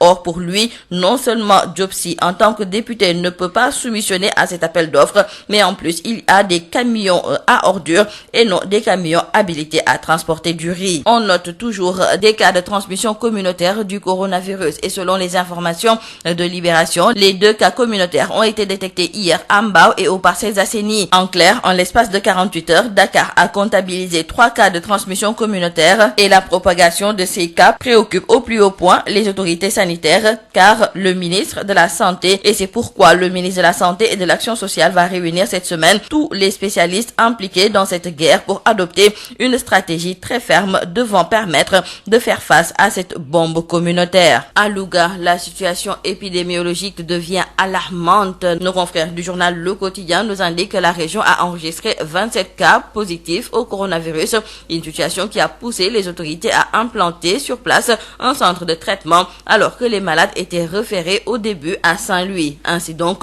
Louga est le nouveau foyer d'infection après Dakar, la capitale. Et il faut noter qu'avec le contexte de pandémie de Covid-19, beaucoup d'entreprises en profitent pour licencier leurs travailleurs. C'est le cas à la SATREC, la société africaine de transformation, reconditionnement et de commerce. Nos confrères de Voix Grand Place nous en parlent et nous indiquent que la direction générale met à profit le coronavirus pour licencier certains travailleurs sans notification. Et nos confrères de se demander qui protège la direction générale de la SATREC qui agit impunément. Dans le quotidien Le Soleil, nos confrères accueillent dans leur colonne le professeur Souleymane Bachir Diagne, le philosophe qui se trouve actuellement à New York où il est en confinement, livre sa lecture de la crise et selon lui, c'est un basculement sans précédent que nous vivons. Cependant, le philosophe se veut optimiste et déclare que l'humain vaincra par sa science et sa raison. Et nous terminons par nos confrères du journal Le Témoin qui ont constaté que depuis l'instauration du couvre-feu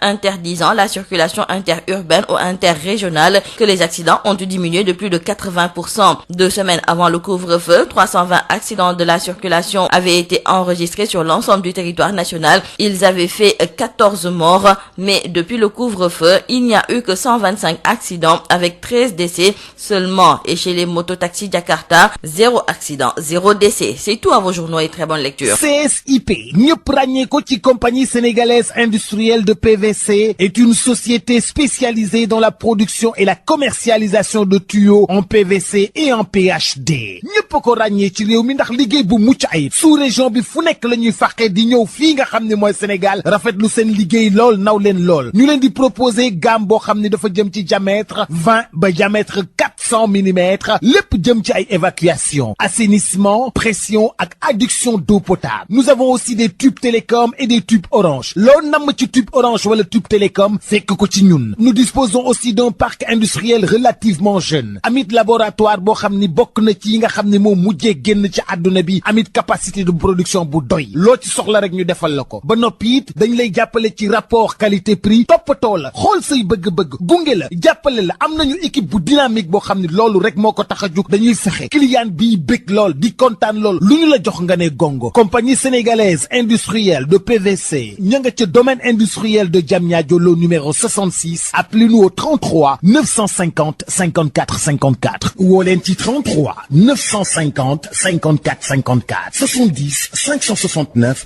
03 69 70 638 00 71 mail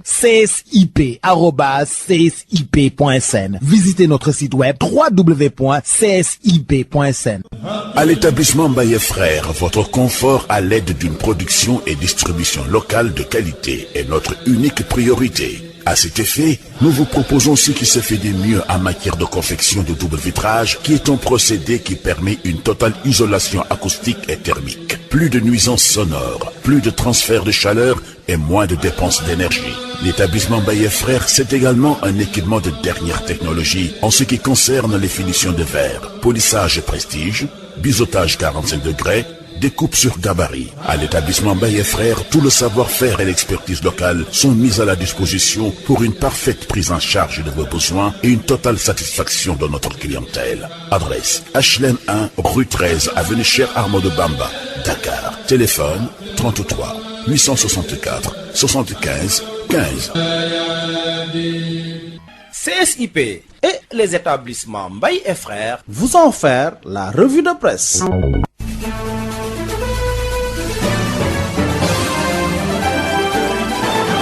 Stop coronavirus seen émission stop coronavirus tey jii ci àllarba ji dina andi waxtaan wu am solo muy jumtukaay yi nga xam ne moom la ñu war a aaroo ci feebar bii di Covid-19 njëkk yi nga xam ne andi nañ ko ci waaye itamit li nga xam ne mooy sàlloo di takk masque jafe-jafe yi ñuy am ci toppatoo ñi nga xam ne ñooy liggéey ci waa kër docteur ki nga xam ne moo di docteur Seynabou Ba Diakhaté bokk ci ordre national des médecins du Sénégal mooy doon ganuk Marie Rosalie Ndiaye ci seen émission bii di stop coronavirus di ngeen ci mën a bokk su ngeen woote ci 88 628 98 98 bu ñeenti waxtu jotee ak thème bu am solo bii bu ko kenn wutee.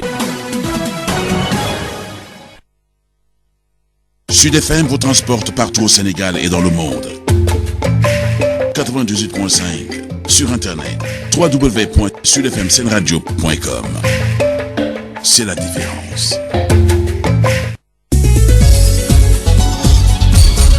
Babacar Samb. Bonjour à toutes et à tous. À Saint-Louis, la cérémonie de présentation du drapeau soldat du contingent 2020-01 s'est déroulée hier mardi au niveau du camp des Momards Gari de Bango dans la sobriété. Vu le contexte du nouveau coronavirus Covid-19, ce nouveau contingent est fort de 1270 recrues, dont 54 filles qui ont été présentées sous le drapeau, donc de manière symbolique. Une cérémonie qui met fin ici à 4 mois de formation, précise le lieutenant-colonel Pape Biram Dieye, commandant du 12e bataillon d'instruction. Il est au micro de Yves Tendeng. Comme à l'accoutumée, donc cette activité constitue une activité majeure dans le cadre de la formation des contingents. Mais comme vous le savez sans doute, avec l'épidémie de coronavirus, et pour rester dans l'esprit du chef, donc qui a donné comme instruction de limiter les attroupements autour de certaines activités, nous avons voulu juste donner le cachet symbolique. C'est-à-dire que ce matin, il y a juste peut-être 1/20 des effectifs. Donc on a vu participer à cette cérémonie de montée de couleurs suivie donc du tour d'honneur du drapeau. Donc c'est une section par compagnie qui a représenté le contingent pour cette cérémonie qu'on a voulu symbolique. Mon colonel, sous peu, les soldats vont rejoindre leur corps d'affectation. Qu'est-ce qui est prévu pour leur déploiement si on interroge les mesures de prévention qui limitent les nombres de personnes dans les moyens de transport ou ailleurs? L'état-major général des armées est en train de réfléchir par rapport aux différents scénarios possibles. Mais il faut savoir que le 12e bataillon d'instruction, bien sûr, fait partie des forces de défense et de sécurité, donc qui ne sont pas contraintes par les mouvements sur le plan physique. Maintenant, comme vous le dites, il y aura sans doute des aménagements qui seront apportés pour qu'on puisse rentrer dans l'esprit de cette mesure. Maintenant, ce sera d'ici quelques jours, on a encore le temps pour peaufiner éventuellement les départs.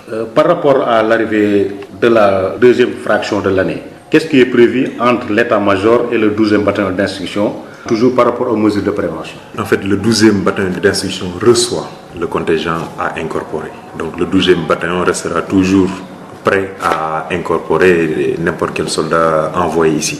Nous, on sera toujours dans les dispositions classiques de recevoir un contingent. Maintenant, l'état-major arbitrera pour voir qu'est-ce qui pèse pour ou contre pour un report éventuel.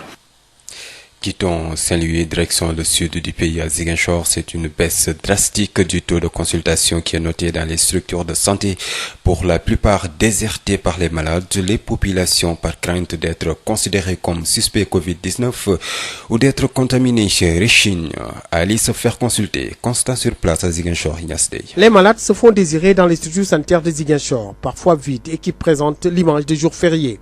Une véritable psychose gagne en ce moment certains malades qui rechignent même à aller se faire consulter dans les structures sanitaires. La raison est à chercher parfois dans les propos de ce monsieur. Un jour à la descente, j'ai constaté le corps chaud, très chaud, et ma femme m'a demandé d'aller me faire consulter, ce que j'ai refusé catégoriquement. Parce que une fois là-bas, je sais qu'on va me mettre en quarantaine, ils vont prendre ma température. Je sais que j'avais pas le corona, c'était la fatigue, mais je sais qu'une fois là-bas, on va prendre ma température et puis on va me mettre en quarantaine. C'est pourquoi je ne suis pas allé. Il y a quelque chose qui est là-bas, alors que qu'est-ce là. Et c'est une baisse drastique des consultations au niveau des structures de santé de Ziguinchor qui est notée depuis quelques semaines. Constat fait d'ailleurs par le médecin-chef du district sanitaire de Ziguinchor, le docteur Jean-Jacques Maloma. C'est en fait une réalité, un constat d'ordre général au niveau depuis 3 semaines environ. Nous avons noté une baisse, n'est-ce pas, des consultations au niveau des structures de santé. Crainte d'être considéré suspect au Covid-19 en allant vers les structures, mais aussi crainte d'être contaminé. Une véritable peur chez ces populations. Le deuxième niveau de réflexion donc, sur lequel ils s'appesantissent, c'est en fait la crainte d'aller vers une structure de santé, d'y retrouver du monde et de s'exposer, n'est-ce pas, soi-même à une possibilité de contamination. Et donc ces deux raisons sont le plus souvent donc un peu abordées par les usagers des services. Une situation du coronavirus qui installe une véritable psychose chez certains qui se détournent complètement des structures de santé des Ziguinchor, d'où une sensibilisation pour amener certains comme ce monsieur à changer d'idée et de regard. Alhamdulillah, hôpital, su ma demee rek dañ may ne 40. Moo tax doo dem. Loolu moo tax du ma dem. Yaram bu tàngee jir rek dañu ne 40. Luy 60. Man loolu moo tax heure bi du ma fa dem du ma dem tey. Créer le problème secteur bi yëpp ñu lay def. Loolu moo tax man ma toog. Ziguinchor, Ignace Dey, Sud FM. Ignace Dey, cette peur de fréquenter les structures sanitaires a favorisé l'automédication, un phénomène déconseillé par le médecin-chef du district sanitaire de Ziguinchor qui estime que cela revient à brouiller les pistes de recherche. Docteur Jean-Jacques Malomar au micro de Ignace Dey. Bon, il y a bien d'autres maladies qui étaient là avant le Covid-19 et ces maladies continuent encore à sévir et à suivre leur bonhomme de chemin. Mais on a l'impression qu'avec cet événement donc du Covid-19, que bon, les autres maladies ont pris du recul et que voilà, aujourd'hui l'attention est carrément rivée donc sur... dans le cadre bien sûr de la gestion de toute maladie, nous, secteur de la santé, en fait, nous avons une position tranchée par rapport à l'automédication qui n'est pas du tout à conseiller dans ce contexte particulier. Et nous encourageons, nous appelons bien sûr les populations à faire montre de beaucoup plus bien sûr de participation et de compréhension à l'effort de vie. Aujourd'hui, faire de l'automédication revient un tout petit peu, n'est-ce pas, à brouiller les pistes dans le cadre de cette recherche active que nous faisons. Donc, nous les invitons vraiment à se présenter au niveau des structures s'ils sentent bien sûr qu'ils ont des signes qui nécessitent une consultation. Maintenant, s'ils sont devant le cas de figure où ils pensent en réalité que les signes qu'ils ressentent sont liés au Covid-19, qu'ils respectent les instructions du ministère de la Santé, n'est-ce pas, qui demandent dans ce cas précis d'abord d'appeler les numéros verts et d'attendre bien sûr la prise en charge des équipes d'intervention. Et puis, le nouveau coronavirus Covid-19 a fini par contraindre les Sénégalais à inhumer chez les proches dans la plus grande intimité, plus de rassemblements pour les prières mortuaires ou pour l'inhumation. Au cimetière musulman de Yoff, il n'y a plus de foule et la durée des enterrements a été réduite au strict nécessaire. Et toute la procédure se fait dans le respect des mesures barrières. C'est un reportage signé Seigneur. Les habitudes ont changé au cimetière musulman de Yoff. Plus de cortèges de voitures, plus de cars Ndiaga Ndiaye et scooters pour accompagner les défunts. Il n'y a plus foule dans ces lieux de sépulture. À cause du Covid-19, seule une dizaine de personnes sont autorisées à assister à la prière mortuaire et à l'inhumation. Et tout est effectué dans le délai imparti, très court et dans le respect strict des mesures barrières. Les responsables du cimetière veillent. Ibrahima Ndiassé est le gestionnaire. Quand on a un enterrement à faire, une inhumation, dans un premier temps, quand il y a la prière mortuaire à effectuer au niveau de ce cimetière, nous respectons ces mesures barrières. C'est-à-dire que nous espaçons les personnes de 2 mètres minimum. Et en général, c'était de flux quand on venait pour accompagner un décédé pour une inhumation, on avait tendance à avoir un rush, c'est-à-dire que disons une trentaine, quarantaine de personnes. Mais là, les mesures sont respectées. Il y a au maximum, c'est 10, une quinzaine maximum. Du coup, nous applaudissons de main. Pourquoi? Parce que ces mesures sont respectées. Quand il s'agit aussi maintenant de l'inhumation à l'intérieur, les espaces sont respectés. Et la durée qu'on mettait pour inhumer, c'est-à-dire que si on devait mettre 30 minutes, en moins de 15 minutes, on fait l'inhumation et tout le monde est parti, quoi. Le coronavirus limite également les autres visites pour se recueillir. Les vendredis et dimanches, de nombreuses personnes venaient se recueillir devant les tombes des proches. Désormais, les prières se font de loin.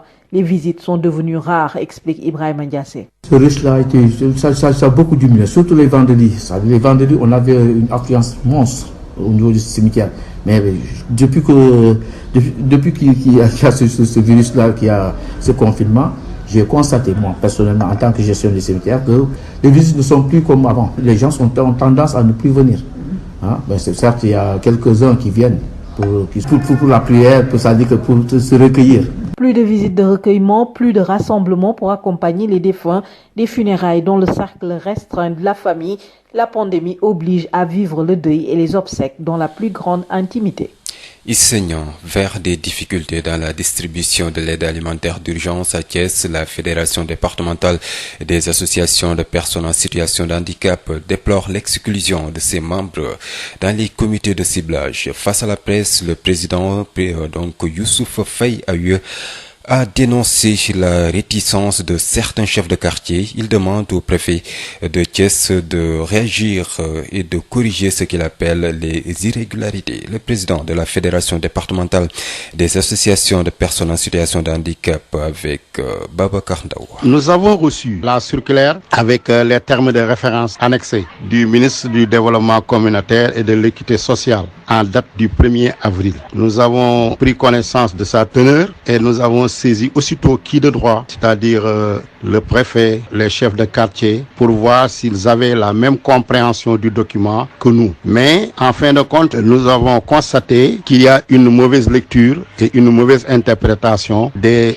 instructions édictées dans la présente circulaire. Par exemple, certains chefs de quartier ne sont pas d'accord sur la présence des personnes handicapées dans les comités locaux, alors que c'est bien précisé que dans les comités locaux formés au niveau des quartiers, les personnes handicapées doivent être représentées pour suivre tout le processus. Mais certains chefs de quartier que j'ai rencontrés m'ont dit clairement qu'ils n'ont pas reçu cette instruction. Nous, dans notre compréhension, il y a ce qu'on appelle le registre national unique. Dans ce document, toutes les personnes handicapées sont prises en compte pour un effectif de 36 000. Donc, ceux qui sont dans le RENU, ils sont enrôlés directement et ils seront les premiers bénéficiaires à recevoir. Maintenant, quand on parle de ciblage, ce sont les personnes-là qui ne sont pas dans le RNU qui doivent être choisies parmi l'effectif qui doit compléter le RNU pour atteindre 1000 familles. Et c'est ce ciblage-là qui doit être fait au niveau des quartiers, au niveau des chefs de quartier, au niveau des comités locaux, mais en présence des personnes handicapées. Parce qu'un chef de quartier peut parfois ne pas connaître les personnes en situation de handicap qui sont dans son quartier. Pourquoi donc on a jugé nécessaire la présence des personnes handicapées dans les comités locaux? C'est pour qu'ils puissent les identifier. Mais nous constatons qu'à Thiès, que certains chefs de quartier restent réticents. Pourquoi nous intervenons? Nous ne souhaitons pas que cette grande générosité du président de la République soit entachée d'irrégularité ou de problème de personnes, alors que par exemple la solidarité là s'adresse à tout le monde. C'est pourquoi j'élève la voix en tant que président de la Fédération départementale des associations de personnes handicapées pour que le préfet s'en autosaisisse et qu'il reprécise aux chefs de quartier la teneur même qui est dans la circulaire que j'ai évoquée si haut. Les retraités de la région de Thiès affiliés à l'IPRES et le Conseil régional des aînés mutualisent leurs efforts pour faire face au nouveau coronavirus Covid-19. Ces personnes du troisième âge s'engagent dans la sensibilisation. Une enveloppe financière symbolique a été remise au comité de gestion des épidémies. Babacar Ndao. La riposte contre le Covid-19 doit être l'affaire de tout le monde. C'est la conviction des retraités de la région de Thiès, les membres de la FARPAS et ceux du Conseil des aînés, deux structures du troisième âge qui se sont cotisés pour participer à l'effort de guerre. Elhadj Omar Ndiaye est le président de la Fédération régionale des associations de retraités de Thiès affiliés à l'IPRES et responsable du Conseil des aînés de Thiès. Malgré que nous sommes parmi les cibles, mais il fallait qu'on prouve aux générations actuelles qu'on ne doit pas baisser les bras. Dans des circonstances pareilles, les aînés doivent pouvoir donner leur partition, jouer leur partition pour booster cette maladie-là hors du monde. Nous avons voulu prouver encore une fois de plus à l'autorité supérieure de cette nation, qui est le président de la République, il n'a jamais cessé de chercher à ce que le troisième âge soit dans l'épanouissement. C'est pourquoi s'il fait un appel comme ça, nous sommes tenus de répondre à son appel. Un geste symbolique, une surprise selon le gouverneur de la région de Thiès, Mohamed Moustapha Ndao. Geste éminemment symbolique et geste qui nous surprend énormément également. Nous pensions que c'est des cibles qui devaient bénéficier de l'aide de l'État. Maintenant, si en tant que cible, ils viennent également dire que nous apportons notre contribution, on en est vraiment très ému, je le dis, et très surpris. Mais je pense aussi que, quelque part aussi, ce qu'on attend autrement de l'aîné aussi, pas en nombre ou en quantité, mais de faire un geste qui montre aux autres la voie. Et on espère que d'autres qui disposent de ressources plus importantes, de moyens plus importants, vont venir effectivement donc donner leur contribution et permettre de réduire peut-être le sacrifice financier que l'État va faire. Malgré leur statut, les retraités de la région de Thiès sont toujours à l'avant-garde des ménages, d'où leur engagement dans cette guerre sanitaire. Babacar Ndao, Thiès Sud FM. Parlons toujours de la lutte contre le nouveau coronavirus Covid-19 à Kaolack. Le comité régional de la Croix-Rouge a mobilisé plus de 330 éléments qui sont déployés sur le terrain. 5 sessions de formation, des visites à domicile effectuées dans 25 quartiers et 6 villages. Cependant, ces volontaires de la Croix-Rouge ne disposent pas de moyens nécessaires pour se protéger. Manik Ndiaye, le président du comité régional de la Croix-Rouge à Kaolack, par ailleurs vice-président national de la Croix-Rouge sénégalaise au micro de Mamoudou Kamara. Concernant les moyens de protection, on va toujours avec des gants. Nous remercions très sincèrement le directeur du marché aux poissons, Cheikh Ndao. Vraiment, lui, il met à la disposition des éléments de la Croix tout le matériel nécessaire. Gants, tout, alcool gel, masque, tout. Vraiment, on le remercie au passage. Au niveau des autres sites, c'est la Croix-Rouge qui se démerde donc pour donner aux éléments des masques et des gants. La région médicale nous a doté de gants, mais ce n'était pas du tout suffisant parce que l'effectif que nous avons est tellement énorme, 300 et quelques. Si on dote d'une boîte de gants, une boîte de gants ça fait 100 gants, donc ce qui fait 50 paires, c'est insuffisant. C'est une goutte d'eau dans la mer. Mais vraiment, nous remercions le geste. Si la région médicale avait plus, elle le donnerait plus. Oui, la région médicale nous appuie très bien dans ce sens. Nous avons reçu 200 affiches et 2000 flyers. Vraiment, on n'a pas assez de masques pour pouvoir donc doter tous les éléments de... Des milliers de morts en 24 heures. Les États-Unis sont le pays le plus touché par la pandémie du nouveau coronavirus Covid-19 dans le monde.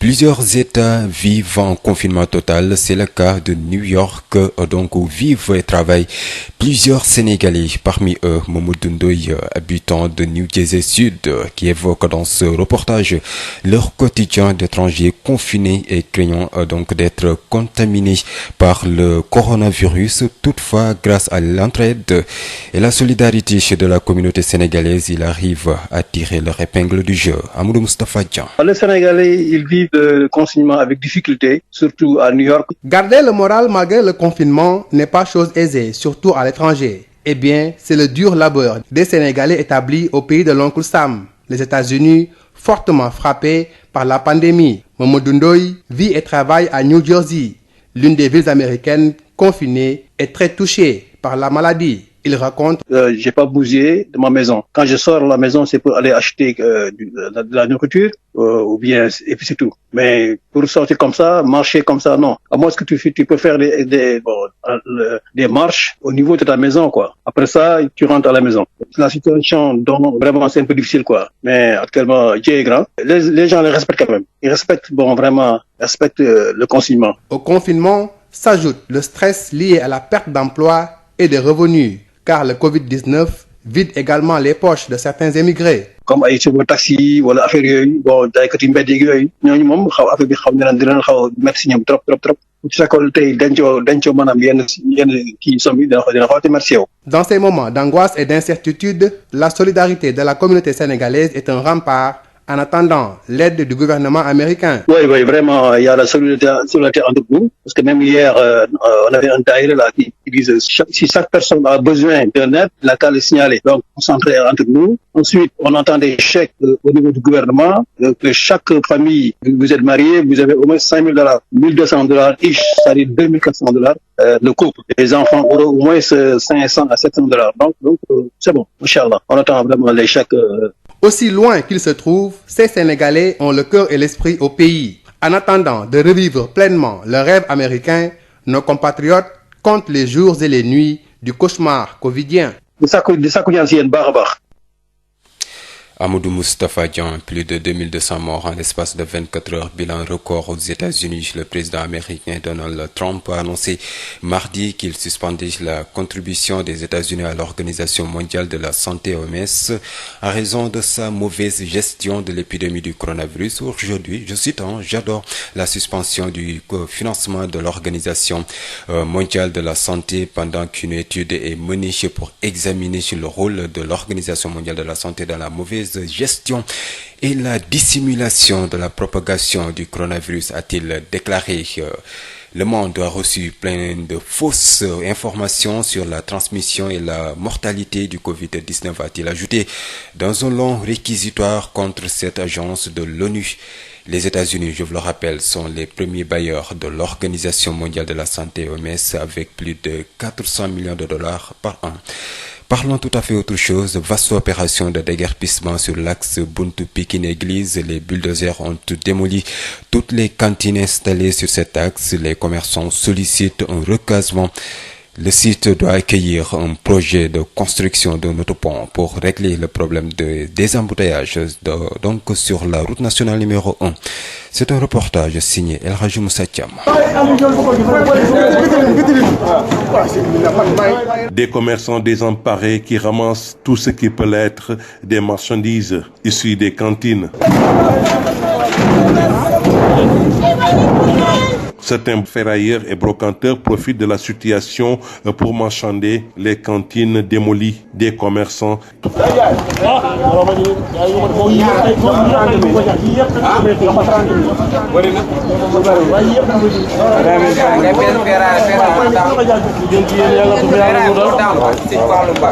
Les bulldozers ont tout démoli sur l'axe Buntu-Pikine-Église. Certains soutiennent que des sommations n'ont pas été servies.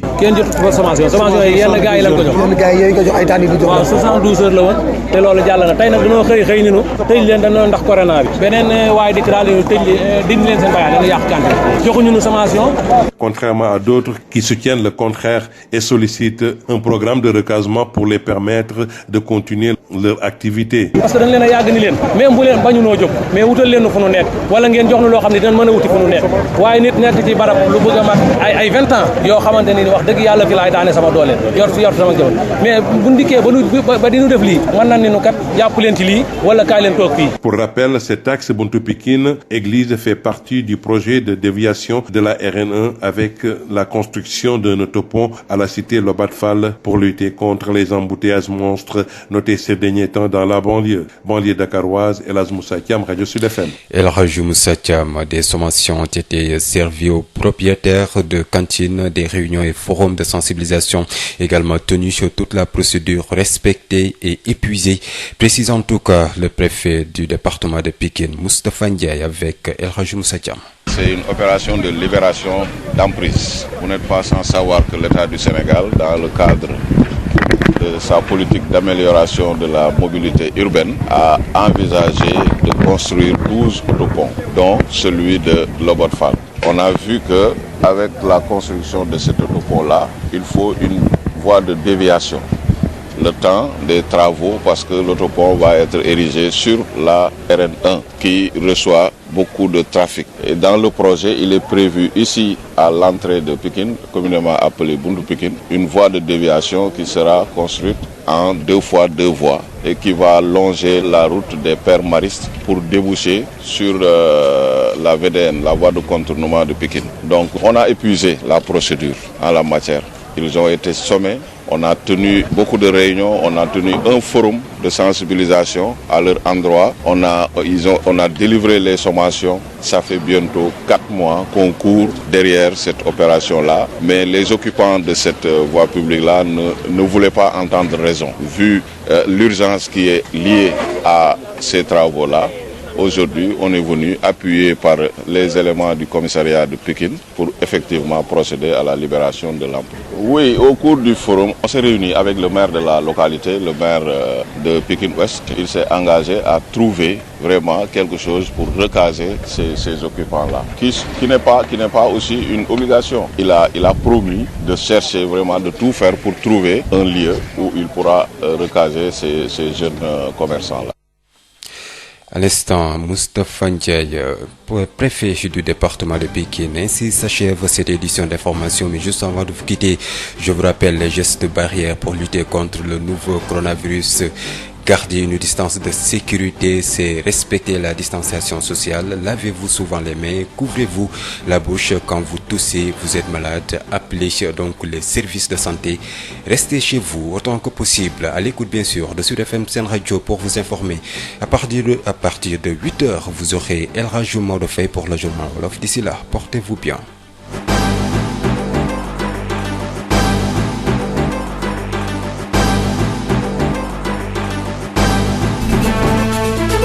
mais ne am na jotaay bu nu fa amaloon ndaje moo xam ne mi ab contingent ci wàllu l'armée bi 2020-21 loo xam ne toll nañ ci junni ak ñaar téeméer ak juróom fukk yi ak ñeent ay xale yu jigéen fële ca Bango ca camp bee ñu duppee de Momar Gari nekk ca Bango loolu nag ñu ngi ko doon def waaye nag coronavirus bi tax na daal dañ ko def rek ci ak dal ñu déglu ci sax kii di Pape Birane Dieye di commandant bi nga xam ne moo yore 12e bataillon bi nekk foofu la waxtaan ci ak Iftende. waaw comme ni ngeen ko xamee contingent bu ñëw fii dafa am benn période boo xam ne ci lañ leen di présenter drapeau bi pour mën leen soññaat pour suñu demee seen affectation corps de troupe ñu am ñoom ñëpp ni ñuy taxawee. ñun nag ren dafa am benn particularité bu ci am mooy ni que dañu nekk ci période d'épidémie donc comme ni ko suñu autorités yi demandé dañuy limiter lépp luy attroupement ak regroupement. loolu moo waral comme présentation drapeau pour contingent mënul ñàkk donc ñu def ko limiter nit yi soo xoolee ci presque ñaar fukki soldat bu nekk benn moo ci taxaw ci cérémonie bi te cérémonie la boo xam ne deful sax 3 minutes ndax niñ ko organiser mooy yëkkati couleur yi nga xam ne ñu ngi koy def chaque jour ci camp militaire yépp mais couleur boobu pour la première fois dañu woo soldats yi nga xam ne ñoom la ñuy tàngat pour ñu ñëw assister ci après drapeau bi jaar seen kanam cérémonie bi jeex loolu mooy li ñuy wooyee symbolique mooy li nga xam ne moom moo ci am solo. mon colonel ci diiru gàtt rek soldats yi war a rejoindre seen corps d'affectation ci wàllu mesure prévention yi nu ñu def ba nga xam ne dañu limiter personne bi ci wàllu transport ak yeneen yu ni mel yan matukaay ngeen jël rek pour amal loolu. comme ni ma ko waxee rek état-major mi nga xam ne mooy suñu kilifa. ñi ngi ci xalaat di ci réfléchir te gëm naa ne. résultat bu ci mënta génn rek dina nekk loo xam ne xalaat nañ ko bu baax ndaxte li nga xam ne mooy force de défense et de sécurité amuñu restriction mouvement donc comme li nga ko waxee état-major mi ngi organisé wu pour xool nan lay def pour su fekkente ne décider na ne soldats yi nekk fii danañ rejoindre seen corps parce que tam seen corps yi ñu war a dem soxla nañ leen aussi loolu moo waral seen formation fii. loolu moo waral seen formation ñu dem ba diwaanu Ziguinchor a fekki fa Ignace Ndeye ci wàllu tawat ji fii nu toll nii ñu ci bari dañoo ragal a dem di wone seet seenu yaram ndax dañoo ragal daal am yomb jàngoro ji ba néew na lool fii ñu toll nii Ignace Ndeye. gis kenn ku tawat mu dem ci bërëb fajukaay fii ci diwaanu Ziguinchor jamono yi nekk na lu jafe ak ginnaaw psychose bi nga xamante ni ak njàkk rek tiitaange bu ëlëb xelu malade yi nga xamante ni ñu ci bëri duñu dem sax consulté wu ci bërëb fajukaay yi bokk na ci lenn li ko waral mu di ragal ak tiitaange. gisee man nanguma dem hôpital benn jour dama wàcc liggéey laa la wax ni sama yaram yëpp a tàng jër ma egg tàgg rek sama jabar nee na ma doo dem hôpital man ko man du ma dem man ko man su ma demee rek gars dañ may mettre en quarantaine su ma demee hôpital boo moo ci loolu le premier ku may xool rek daf may ne carrément kii am na problème am na feebar loolu moo tax man nanguma dem man bu ma feebar xam naa carrément du corona man daal moo xam na coono la des fois coono nanguloo dem hôpital nanguma dem dama xam ne su ma demee rek problème boobu bu ma la wax ne moo fay am ku jël appareil bi daf koy teg sama yaram rek mu daw fut mu dem woo chef mu ne ko y a quelque chose qui est là-bas alors que coono kese la. tiitaange ak ragal bi ni mel tax na consultation yi ci kër docteur wàññeeku na bu baax a baax ci fan wala semaines yi ñu génn constat bi ni mel sax ki nga xamante ni mooy médecin chef district sanitaire bu Ziguinchor docteur Jean-Jacques Malomar jot na ko nemmeeku. vraiment fan yi moom depuis ñetti semaines léegi seetlu nañ ne dëgg nag liggéeyu hôpital vraiment dafa wàññeeku bu baax a baax maladie daanu ñëwuñu comme nun doon ñëwee ci structure yi. nit ñi non seulement dañu xaw a ragal man sax mais dama ko jàpp surtout ne question psychose la daal maanaam nit ñi dañu jàpp ne njort ne xëy na daal fréquentation structure de santé yi dina bokk ci li nga xamante ne que dina lawal mbir mi am nag ñi nga xamante ne dañu ragal ñooñu nag ragal la dëgg-dëgg mooy ñi nga xam ne dañ jàpp ne buñ ñëwee ci structure yi xëy na dinañu ne dañu suspect isolé leen. situation coronavirus tey indi na njàkkare ak tiitaange ci ñenn ñi nga xamante ni dañuy dummóoyu kër docteur pour dem saytu seen yaram ñenn ñi dem ba jàpp ni sax dañoo war a gënal fësal sensibilisation bi gën ko jublu ci ñi ci mel ni kii. loolu moo tax du ma dem yaram bu tàngee jir rek dañu ne quarantaine luy soixantaine man loolu moo tax heure bii du ma fa dem du ma dem tey créer le problème secteur bi yëpp ñu lay daw foo dem rek ñu lay daw foo jublu rek ñu lay daw nga sonal sa jaboot sonal sa doom yi sonal waa koñ yi yëpp balaa loolu loolu moo tax man ma toog. Ziguinchor Ignace Ndeye Sud FM. ñu ngi lay jaajëfal bu baax a baax li aju yi tamit ci loolu docteur bi nga xam ne moo nekk foofu nee na loolu askan wi waruñu koo def képp koo xam ne ki am nga tawat rek dangaa war a ñëw xool seeram ndax yeneen tawat yi ñu ngi fi Jean-Jacques Malomar waxtaan ci ak Ignace Ndeye. feebar yi nga xamante ne que ñu ngi fi woon balaa Covid 19 bi di yegg si feebar yi ñu ngi continuer am ci biir askan wi ba léegi nit ñi ñu ngi feebar di toog seen kër. ñi ci bëre nag di utal seen bopp garab di ko jël et cetera mais loolu noonu ñun waa këru docteur dafa di li nga xam ne musuñu ko encourager dafa di li nga xam ne dañuy conseiller population yi vraiment ñuy def les efforts nécessaires pour mun a dem ci structure de santé saa ñu yéegee seen yaram ñi nga xamante nekk nekkul naka su dul noonu waaye am na deuxième pàccu message bi ndaxte dañu wax carrément ci orientation ministère de la santé bu fekkente ne nit ki gis na ci yaramam mandarga yi nga xamante nekk daf ko niiroo mandarga wu Covid 19 bi mu woote ci numéro vert yi ba directement ndaxte ci déplacement dina nekk ak ay nit. ñoo ko déggandoo ci Covid 19 bi fi ñu toll nii ñu bëree bëri ñi nga xam ne léegi dañu yóbbu seen ay néew rawat nag armeel yu mel ne fa li nga xamee ne moo di Yoof dañ koy def ci defin boo xam ne bi day ànd ak dal lim bi tamit dootul nekk lim boo xam ne bi bu takku lay doon Issa Niang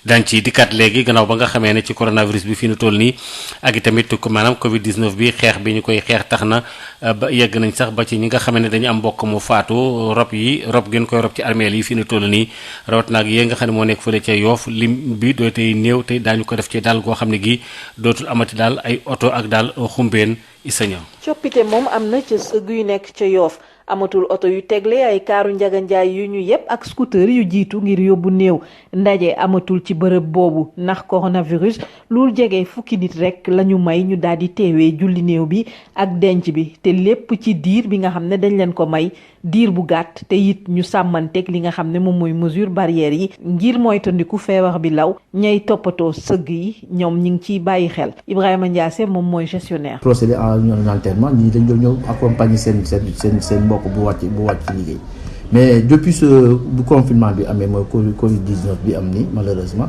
mais ñi ñaa ngi commencé respecter mesure barrière ñu ngi koy respecter su ñu ñëwee pour prière yi nga xam ne dañuy ñëw pour jullee néew bi fii aussi je sais pas ailleurs mais fii au niveau du cimetière dañuy distance yi 1 mètre dañ koy respecter durée bu mu doon def nga xam ne ku nekk dafa doon bëgg a jël parole wax mais léegi ay ñaar imam bi su waxee ak ki mbokkam bu ko gën a jege en moins de 5 minutes on procède à la prière mortuaire automatiquement ñu dem pour inhumation bi encore léegi suñu yeggee ci biir inhumation bi c'est-à-dire que ni ñu doon jël ci temps dañ koy daal di limiter mooy ñaan ñi dañuy daal di du taf-tafee sax mais dañ ko ñaanal normalement mais durée suñu waroon def 15 minutes wala 20 minutes en moins de 7-10 minutes maximum ñu pare nañ ku nekk tas daal di kii mais du coup ñu ngi respecter mesures ñu ciy remercier ñëpp te di ñaaxaat nit ñi pour ñu gën koo respecter. coronavirus tax na it ñu doon ñëw di ziar ñëwatuñu ajjuma ak dimanche da daan bëri nit yuy ñëw seet ñi nga xam ne seeni mbokk lañ jamono yi nag ñaanal néew yi seen kër lañ koy def ndaxte ñuy ñëw bëreetul dara loolu la Ibrahima Ndiasse seetlu.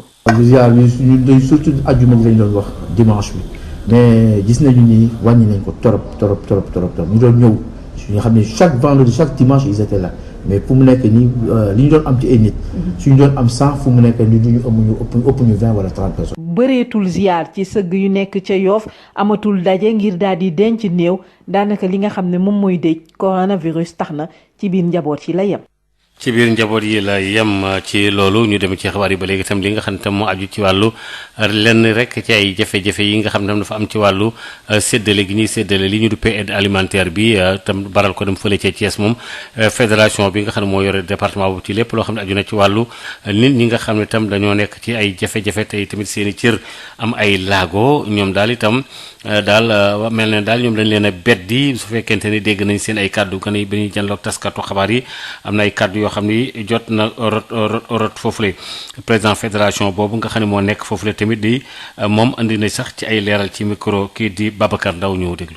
ñun dañu jot comme ni ko gouverneur ak préfet yi jote document boo xam ne c'est en date du 1er avril ci biir document boobu dañu wax ni dafa am lu ñu tuddee registre national unique boobu nekk 580 nit ñoo ci ne chef de famille handicapé 36 000 lañ ca ne muy handicapé yi am carte égalité de chance wala ñu am carte égalité de chance am bourse sécurité familiale ñooñu ñoom dañu ni lim nañ leen ba pare ci registre boobu kon ñoom directement bu affaire bi démarré dañ leen di woo parce que am nañu seen ay adresse ak yëpp ñu dem jël seen wàll ñu ne nag gannaaw bi ñuy defar registre boobu du handicapé yëpp am carte égalité de chance ñu ne nag handicapé yi nga xam ne dañu dëkk ci gox yeeg goxaat yi te amaguñu carte égalité de chance nekkuñu ci registre national boobu nañu dem sa seen chef de quartier mu bind leen waaye it nag mbootaayu way laago yi dañuy bokk ci comité locaux yi nga xam ne moom la chef de quartier yi dirigé comme ça fa ñuy naseeg di nocc ñu mën fa teewe bu chef de quartier bi xamul handicapé yi dëkk ci goxam parce que loolu luy am la bu boobaa ñoom ñu mën a wax ne ah gox bii nga nekk de diw ak diw ay way laago la ñu nan leen ci boole ba pare nag àndanteeg ñoom processus bi yëpp ba distribution bi àgg man nag bi ma ko defee sama nemmat ci biir commune Thiès gis naa ni beaucoup de chefs de quartier ñoom ni nu gisee ak ni nu bëggee doxale bokkul ak li nga xam ne moo nekk ci document bi bokkul du ma cité ay tur mais ñi ci bare wan nañ man déggewuñ ko noonu am na ci nag koo xam ne dinaa ko cité ndax ñu roy ci moom muy le chef de quartier de Këri Kaw moom comprendre na bu baax li nu wax ci circulaire bi que handicapé yi daanu bokk ci comité bi encore handicapé yi daanu fekkee daanu mën a identifier aussi seen morom yi nga xam ni nekkuñu ci registre bi te nu fàttaleen ñu mën leen cibler ciblage kay mooy koo xam ne nekkul ca liste ñu war ko dabal te ciblage bi dafa clair terme bi dafa clair ci biir document bi léegi nag lii président de la république def nga xam ni yéwén la goo xam ni bu rëy la man de bu doon sama sago duñ koy yàq te yàqe ko lu dul loo xam ne par exemple ay sa xalaatu bopp wala bëgg sa defal bopp wala sa bëgg sa intérêt personnel loolu moo ma tax ma yëkkati sama kàddu pour wax ni ñun personne handicapée du ñu seetaan benn yoon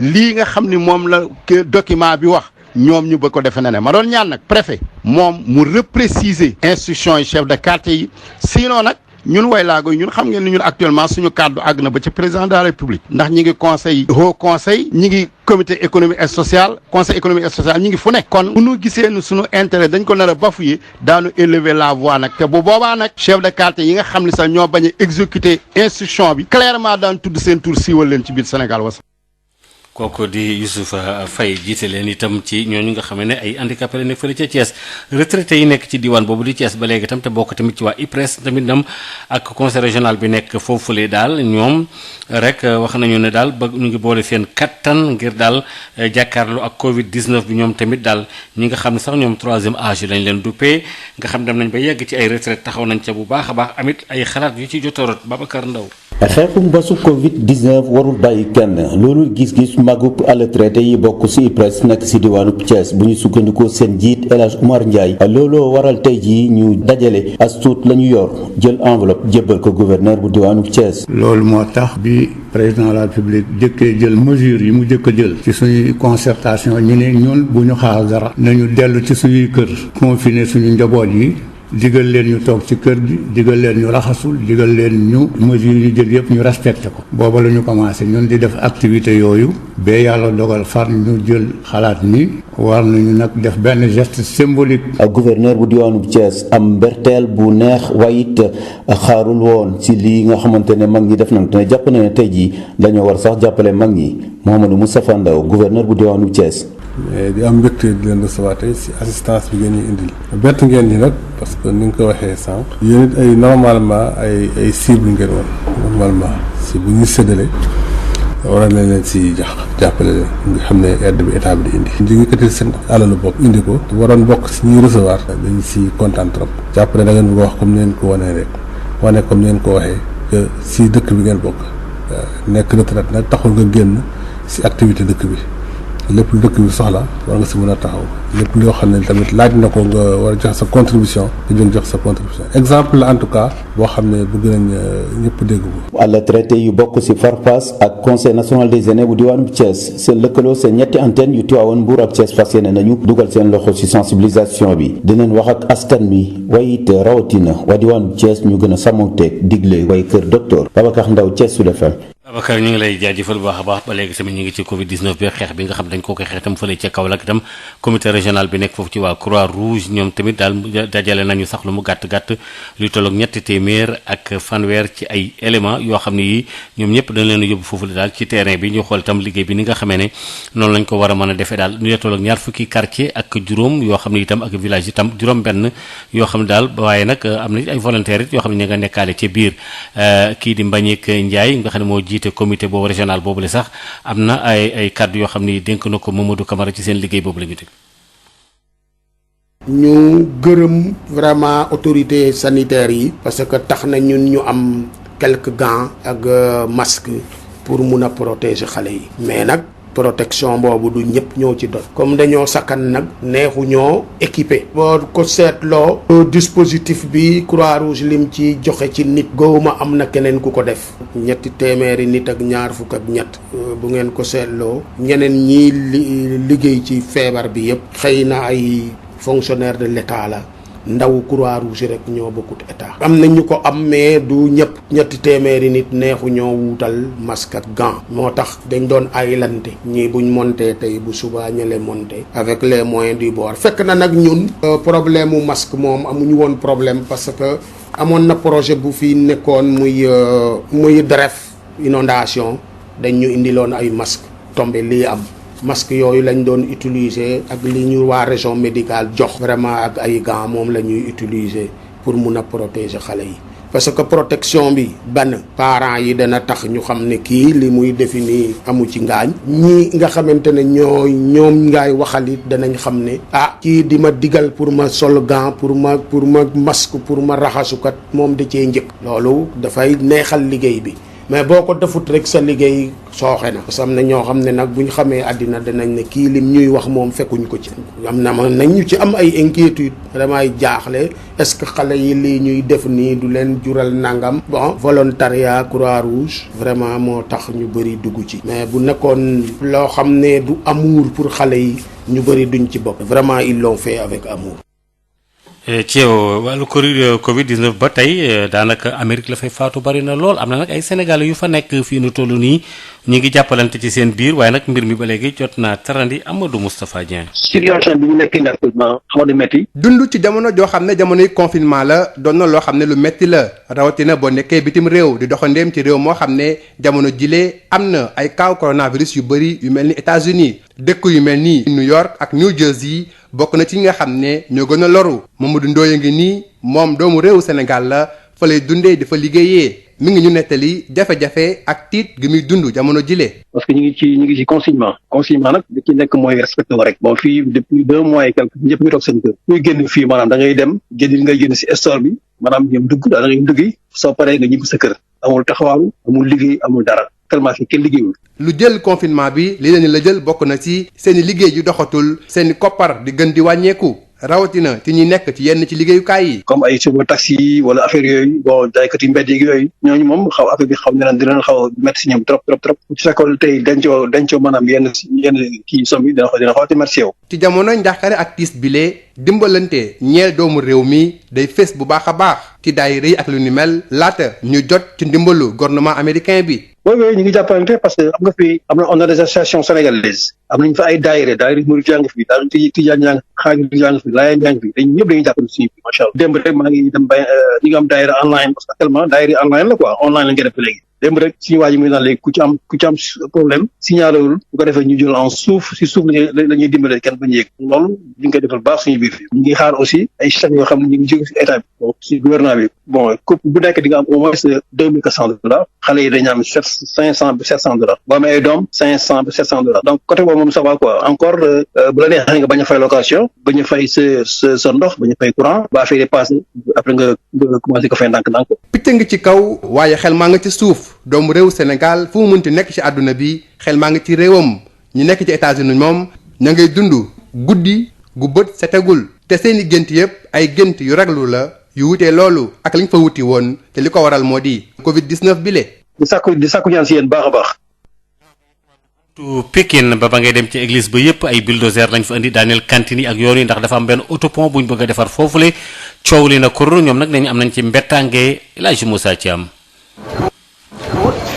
Sëriñ yow booy booba saa yi ba nga génnee booy bi foofu saa yi mooy booy bi nga defoon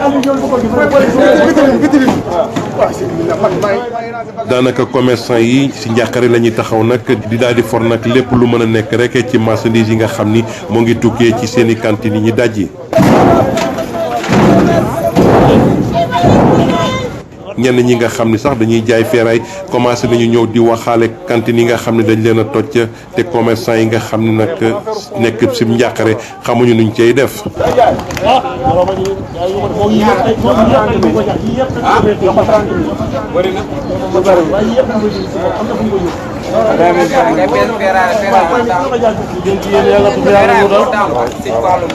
bulldozer yi nag daanaka xëy nañu tey daal di daaneel bépp cantine nag foofee ci axe buntu Pikine jàpp ba église ba yenn commerçant yi sax ñoo ngi jàpp ni daal li nga xam ni moo di ay sommation jotuñu leen ko jox.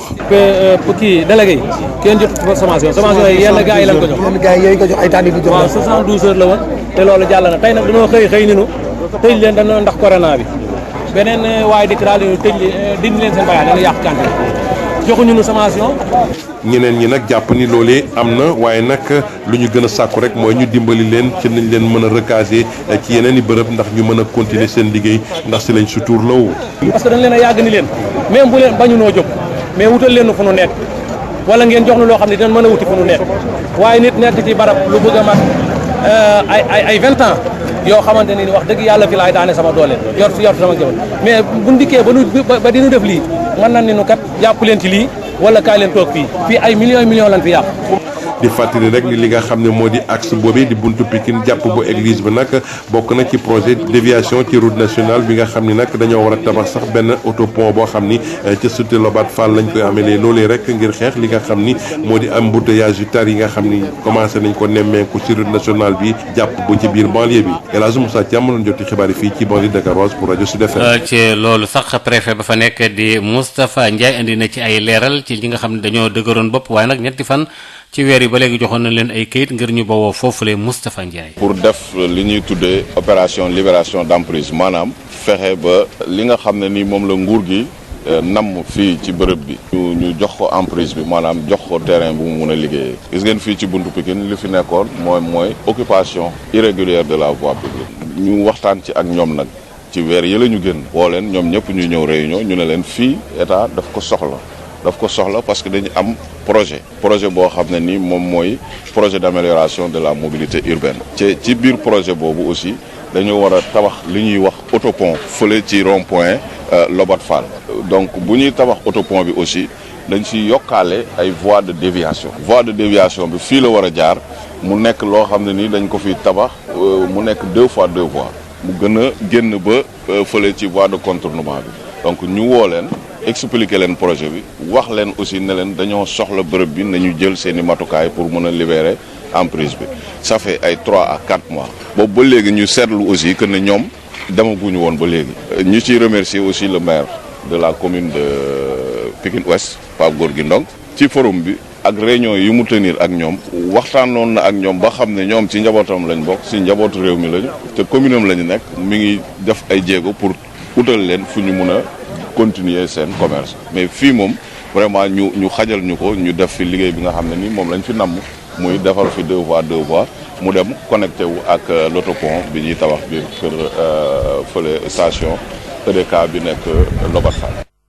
CSIP ñëpp ràññee ko ci compagnie sénégalaise industrielle de PVC est une société spécialisée dans la production et la commercialisation de tuyaux en PVC et en PHD ñëpp ko ràññee ci réew mi ndax liggéey bu mucc ayib sous-région bi fu nekk la ñuy fàqee di ñëw fii nga xam ne mooy Sénégal rafetlu seen liggéey lool naw leen lool ñu leen di proposer gamme boo xam ne dafa jëm ci diamètre 20 ba diamètre 400 millimètres lépp jëm ci ay évacuation assainissement pression ak adduction d'eau potable. Nous avons aussi des tubes télécom et des tubes orange loo namm ci tube orange wala tube télécom fekk ko ci ñun. Nous disposons aussi d'un parc industriel relativement jeune amit laboratoire boo xam ni bokk na ci yi nga xam ne moo mujjee génn ci àdduna bi amit capacité de production bu doy loo ci soxla rek ñu defal la ko ba noppi it dañ lay jàppale ci rapport qualité prix toppatoo la xool say bëgg-bëgg gunge la jàppale la am nañu équipe bu dynamique boo xam ne loolu rek moo ko tax a jug dañuy fexe client bi bëgg lool di kontaan lool lu ñu la jox nga ne gongo. Compagnie sénégalaise industrielle de PVC ña nga ca domaine industriel de Diamniadio lo numéro 66 appelez-nous au 33 950 54 54 woo leen ci 33 950 54 54 70 569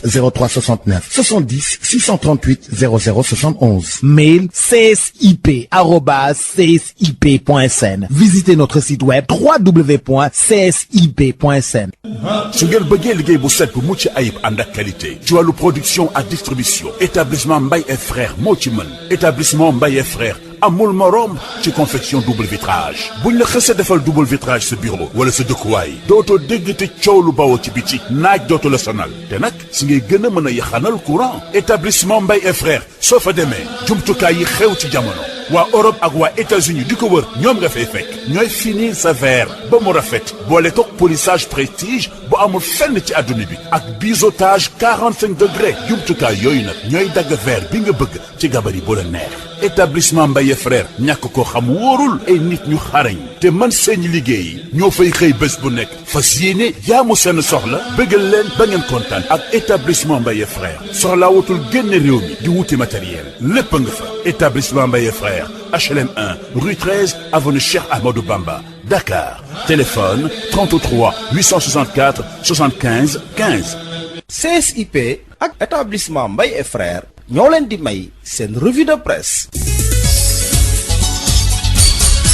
Ndeye Mariam Ndiaye. asalaamaaleykum mbokk yi déglu dal leen ak jàmm ceeb bii nga xam ne nag tey jii de dañu ko war a jox askanu réewum Sénégal ngir jàppale leen nag ci jafe-jafe yi nga xam ne dañu koy jànkonteel ak feebar bii di coronavirus jolikaay bii di Sud Quotidien mi ngi ñee xamal ne mbuxum la ñu nar a nemmeeku nag ci wàll gi ni mel suñu naataangoo yu jolikaay bii di Sud Quotidien bu ñu sukkandikoon ci kii di Moustapha Diakhaté moom daal di ne xamle ci wàllu page Facebook am ne nag ñaari marché yi nga xam ne tey jii daal ñaari marché yi ñu doon amal nag jëmale ko ci wàllu ceeb googu ñu wàccee dugal koppar gu toll ci fukk ak juróom-ñaari milliards dañu ko jox ñaari société yoo xam ne daal ñoo bokk benn adresse fii ci biir Dakar te nag ñaari société yooyu di Avanti SURL ak tamit Afri & Co ñoom ñaar ñëpp nag benn nit moom moo ko moom te kooku ña ngi koy jiiñ ne daal dafa jege njiitu réew mi dafa sax nekk xaritam ñu ne déet ni waaye jolikaay bi di Sud Quotidien ba léegi ci ay kàddu Moustapha Diakhaté moom it daal di ne gis ne marché bi nga xam ne nag jox nañu ko Diop Sy ngir mu jël nag ceeb bi yóbbu ko ba ci biir réew mi marché googu moom waruñu ko woon jox ndaxte ki nga xam ne de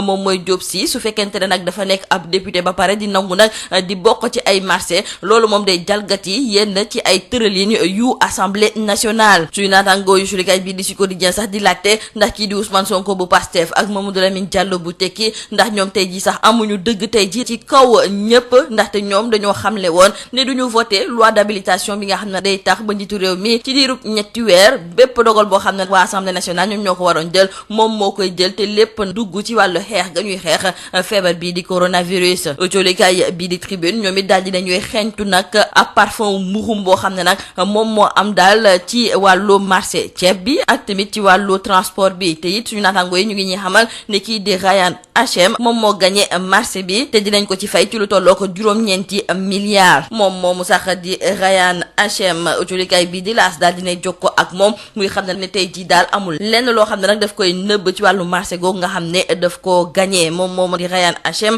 daal di xamle ne société bii di Aventy SURL ñoom ñeenti at ngi nii ñuy yëngatu ci wàllu ceeb kon moom bokk na ci kàngaam yi nga xam ne nag ñoom ñoo nekk fii ci biir réew mi rax ci dolli ci biir appel d'offre bi moom sax njëkk yi nga xam ne moom la daal di nangu jaayee nag tonu ceeb bi moom moo gën a néew autolikaay bi di Vox Populi moom it di ñu jottali ay kàddu Ryan H&M ndaxte daal di ne xamle ni amul lenn loo xam ne tey ji daal war nañ ko mun a wax jëmale ko ci wàllu marché googu ndaxte jaar na yoon amul lenn luñ ci nëbb nee na tey ji moom sax dafa nangu jël marché boobu nag fekk na ne yeneen importateurs yi ñoom la leen gënal moom mooy di continuer di jaay seen ceeb ci marché bi ndaxte njëkk yi nga xam ne moom la leen nguur gi doon proposé dafa nekk ay njëkk yu suufee moom nee na ngir bokk ci xeex bi nga xam ne nag dañ koy xeex jëmale ko ci wàllu coronavirus bi looloo gën a tax sax mu daal di nangu njëkk yooyu nee na fi mu nekk ni sax moom ma ngay naqarlu yenn ci ay kàddu yoo xam ne ñu ngi koy fësal di ko jëmale ci ndoddem li yamba des daal moom mooy ne ci biir colikaay bi di Les Échos ñi nga xam ne ñoom ñooy ay transporteur camion ñoom ña ngay vilipender kii di Mansour Faye ab Diop Sy ndaxte ku ci mel ni Diallo Niang moom daal di ne xamle ne ñoom dañoo lëkkaloo woon daal di xamle daal ne duñu nangu ñu fay leen benn dërëm ngir yóbbu li nga xam ne de moom mooy ceeb bi ci biir réew mi nee na ci noonu sax la ñu daal di defee ab délégation ngir dem waxtaane li ni mel ak Mansour Faye wante ba ñu yegsee moom daf leen a boole ak secrétaire am ba pare nag recevoir ki nga xam ne de moom mooy Diop Sy te nag footballkat bu siiw bii di El Hadj Diouf sax moom moo ko gunge woon moom di Diallo Niang di ci yokk di xamle ne Diop Sy moom mi nga xam ne député la moom waru woon sax bokk ci wàllu appel d'offre yi rax ci dolli moom amul ay camion ceeb ay camion yuy def mbalit la yore ci lu jublu ci wàllu feebar bi di coronavirus autolikaay bi di Libération di ñu xamal ne li ñuy tuddee ay cas communautaire daal di nañuy nemmeeku ne ginnaaw Gueule Tapée am na yeneen ñaari cas yu ñu gis démb fa li nga xam ne moom mooy ca Parcelles ak tamit ca Mbaaw loo sax moom moo tax ba jone gu ñu dénk wàllu wér-gi-yaram bi di Abdoulaye Diouf Sarr ci fan yi yu dëgmal dina daal di waxtaan ak ñi nga xam ne ñoom ñooy spécialistes yi ngir fexe nag ba jël ay matuwaay ngir transmission communautaire yooyu ñu daal di koy faagaagal ci ni mu gën a gaawee autolikaay bi di Le Quotidien moom dem ba fa li nga xam ne nag moom mooy ci diwaanu Louga ndaxte foofu ci diirub benn ci ay bés daal am na ci lu tolloog ñaar fukki nit ak juróom-ñaar yoo xam ne am nañu feebar bi di coronavirus foofu sax ci biir diwaan ba daal dinañ fay taxawal benn centre de traitement boo xam ne daal day tax ba ñi am feebar boobu di coronavirus ñu mën a saytu seen wér gi yaram ak feebar bii di coronavirus tax ba kërub liggéeykaay yu bëri fi mu nekk ni liggéey amatu fa ñu gis ne am na yeneen kërub liggéeykaay yoo xam ne dañ ciy profito ngir dàqat ñi nga xam ne ñoom ñooy liggéeykat yi li ni mel nag moom moo xew te Satrec autolikaay bi di waa Grand Place moo ñu koy xamal di ñu wax ne foofu de direction générale ba ñoom daal di ne ñuy dàqat ñu bëri te joxuñu leen benn firndeel ci lan moo waral li ni mel te pourtant njiitu réew mi dafa daal di fësaloon ab bataaxal di xamle ne duñu nangu ñuy dàq wala bokk di def naka su dul noonu ak liggéeykat yi ci période bi ñu toll nii ci biir colikaay bi di Le Soleil suñu natango yi di dalal Souleymane Bachir Diagne nekk ab philosophe moom fu mu nekk ni sax ma nga fële nga xam ne moom mooy ca États-Unis rawatina ca New York di gox bi nga xam ne feebar bi di coronavirus dafa lëmbee moom di Souleymane Bachir Diagne daal di am yaakaar lool ci xarañte ak mën-mënu nit ndaxte daal di ne gëm daal ne suñu sukkandikoo ci wàll gi ni mel mën nañu daan feebar bi di coronavirus jeexalee ko ak colikaay bi di Le Témoin moom di xamle ne couvre-feu bi moom ba mu tàmbalee ba léegi accident yi dañoo wàññeeku bu baax a baax suñu naataangoo yi duñu xamal ne ñaari ay bés laata nag couvre-feu bi am na ci lu tolloog 300 yu tegal ñaar fukki accident yu ñu fi jot a nemmeeku wante nag couvre-feu bi ba mu tàmbalee que léegi daal accident yi moom daal dinañuy tolloo 300 yu tegal ñaar fukk ak juróom ñi nga xam ne ñoom ñooy moto taxi Jakarta yi amul benn accident bu ñu nemmeeku ci seen wàll lii moo nekkoon bordilikat yi li gën a fës ci biir autolikaay ji ñu leen di ñaanal njeextu lu bës ak jàmm. CSIP ñëpp ràññee ko ci compagnie sénégalaise industrielle de PVC est une société spécialisée dans la production et la commercialisation de tuyaux en PVC et en PHD ñëpp ko ràññee ci réew mi ndax liggéey bu mucc ayib sous région bi fu nekk la ñuy fàqee di ñëw fii nga xam ne mooy Sénégal rafetlu seen liggéey lool naw leen lool ñu leen di proposer gamme boo xam ne dafa jëm ci diamètre 20 ba diamètre 400 100 millimètres lépp jëm ci ay évacuation assainissement pression ak adduction d'eau potable. Nous avons aussi des tubes télécom et des tubes orange loo namm ci tube orange wala tube télécom fekk ko ci ñun. Nous disposons aussi d'un parc industriel relativement jeune amit laboratoire boo xam ni bokk na ci yi nga xam ni moom mujjee génn ci àdduna bi amit capacité de production bu doy loo ci soxla rek ñu defal la ko ba noppi it dañ lay jàppale ci rapport qualité prix toppatoo la xool say bëgg-bëgg gunge la jàppale la am nañu équipe bu dynamique boo xam ni loolu rek moo ko tax a jug dañuy fexe client bii bëgg lool di kontaan lool lu ñu la jox nga ne gongo. Compagnie sénégalaise industrielle de PVC ña nga ca domaine industriel de Diamniadio le numéro 66 appelez-nous au 33 950 54 54 woo leen ci 33 950 54 54 70 569 03 69 70 638 00 71 mail csip@csip.sn. Visitez notre site web www.csip.sn. su ngeen bëggee liggéey bu set bu mucc ayib ànd ak qualité ci wàllu production ak distribution établissement Mbaye et frères moo ci mën. Établissement Mbaye et frères amul morom ci confection double vitrage buñ la xësee defal double vitrage sa bureau wala sa dëkkuwaay dootoo dégg te coow lu bawoo ci biti naaj dootu la sonal te nag si ngay gën a mën a yaxanal courant. Établissement Mbaye et frères soo fa demee jumtukaay yi xew ci jamono waa Europe ak waa États-Unis di ko wër ñoom nga fay fekk ñooy finir sa verre ba mu rafet boole toog polissage prestige bu amul fenn ci adduna bi ak biseautage 45 degrés jumtukaay yooyu nag ñooy dagg verre bi nga bëgg ci gabari bu la neex. Établissement Mbaye frère ñàkk ko xam wóorul ay nit ñu xarañ te man seen liggéey ñoo fay xëy bés bu nekk fas yéene jaamu seen soxla bëggal leen ba ngeen kontaan ak établissement Mbaye frère soxlaa wutul génn réew mi di wuti matériel lépp nga fa. Établissement Mbaye frère HLM 1 rue 13 avenue Cheikh Amadou Bamba Dakar téléphone 33 864 75 15. CSIP ak établissement Mbaye et frères ñoo leen doon may seen revue de presse. kooku Alioune Badara Socé ñu ngi lay jaajëfal bu baax a baax jërëjëf itam mbokk yi nga xam ne ñu ngi ñu doon déglu bu baax a baax itam di leen ñaanal jàmm.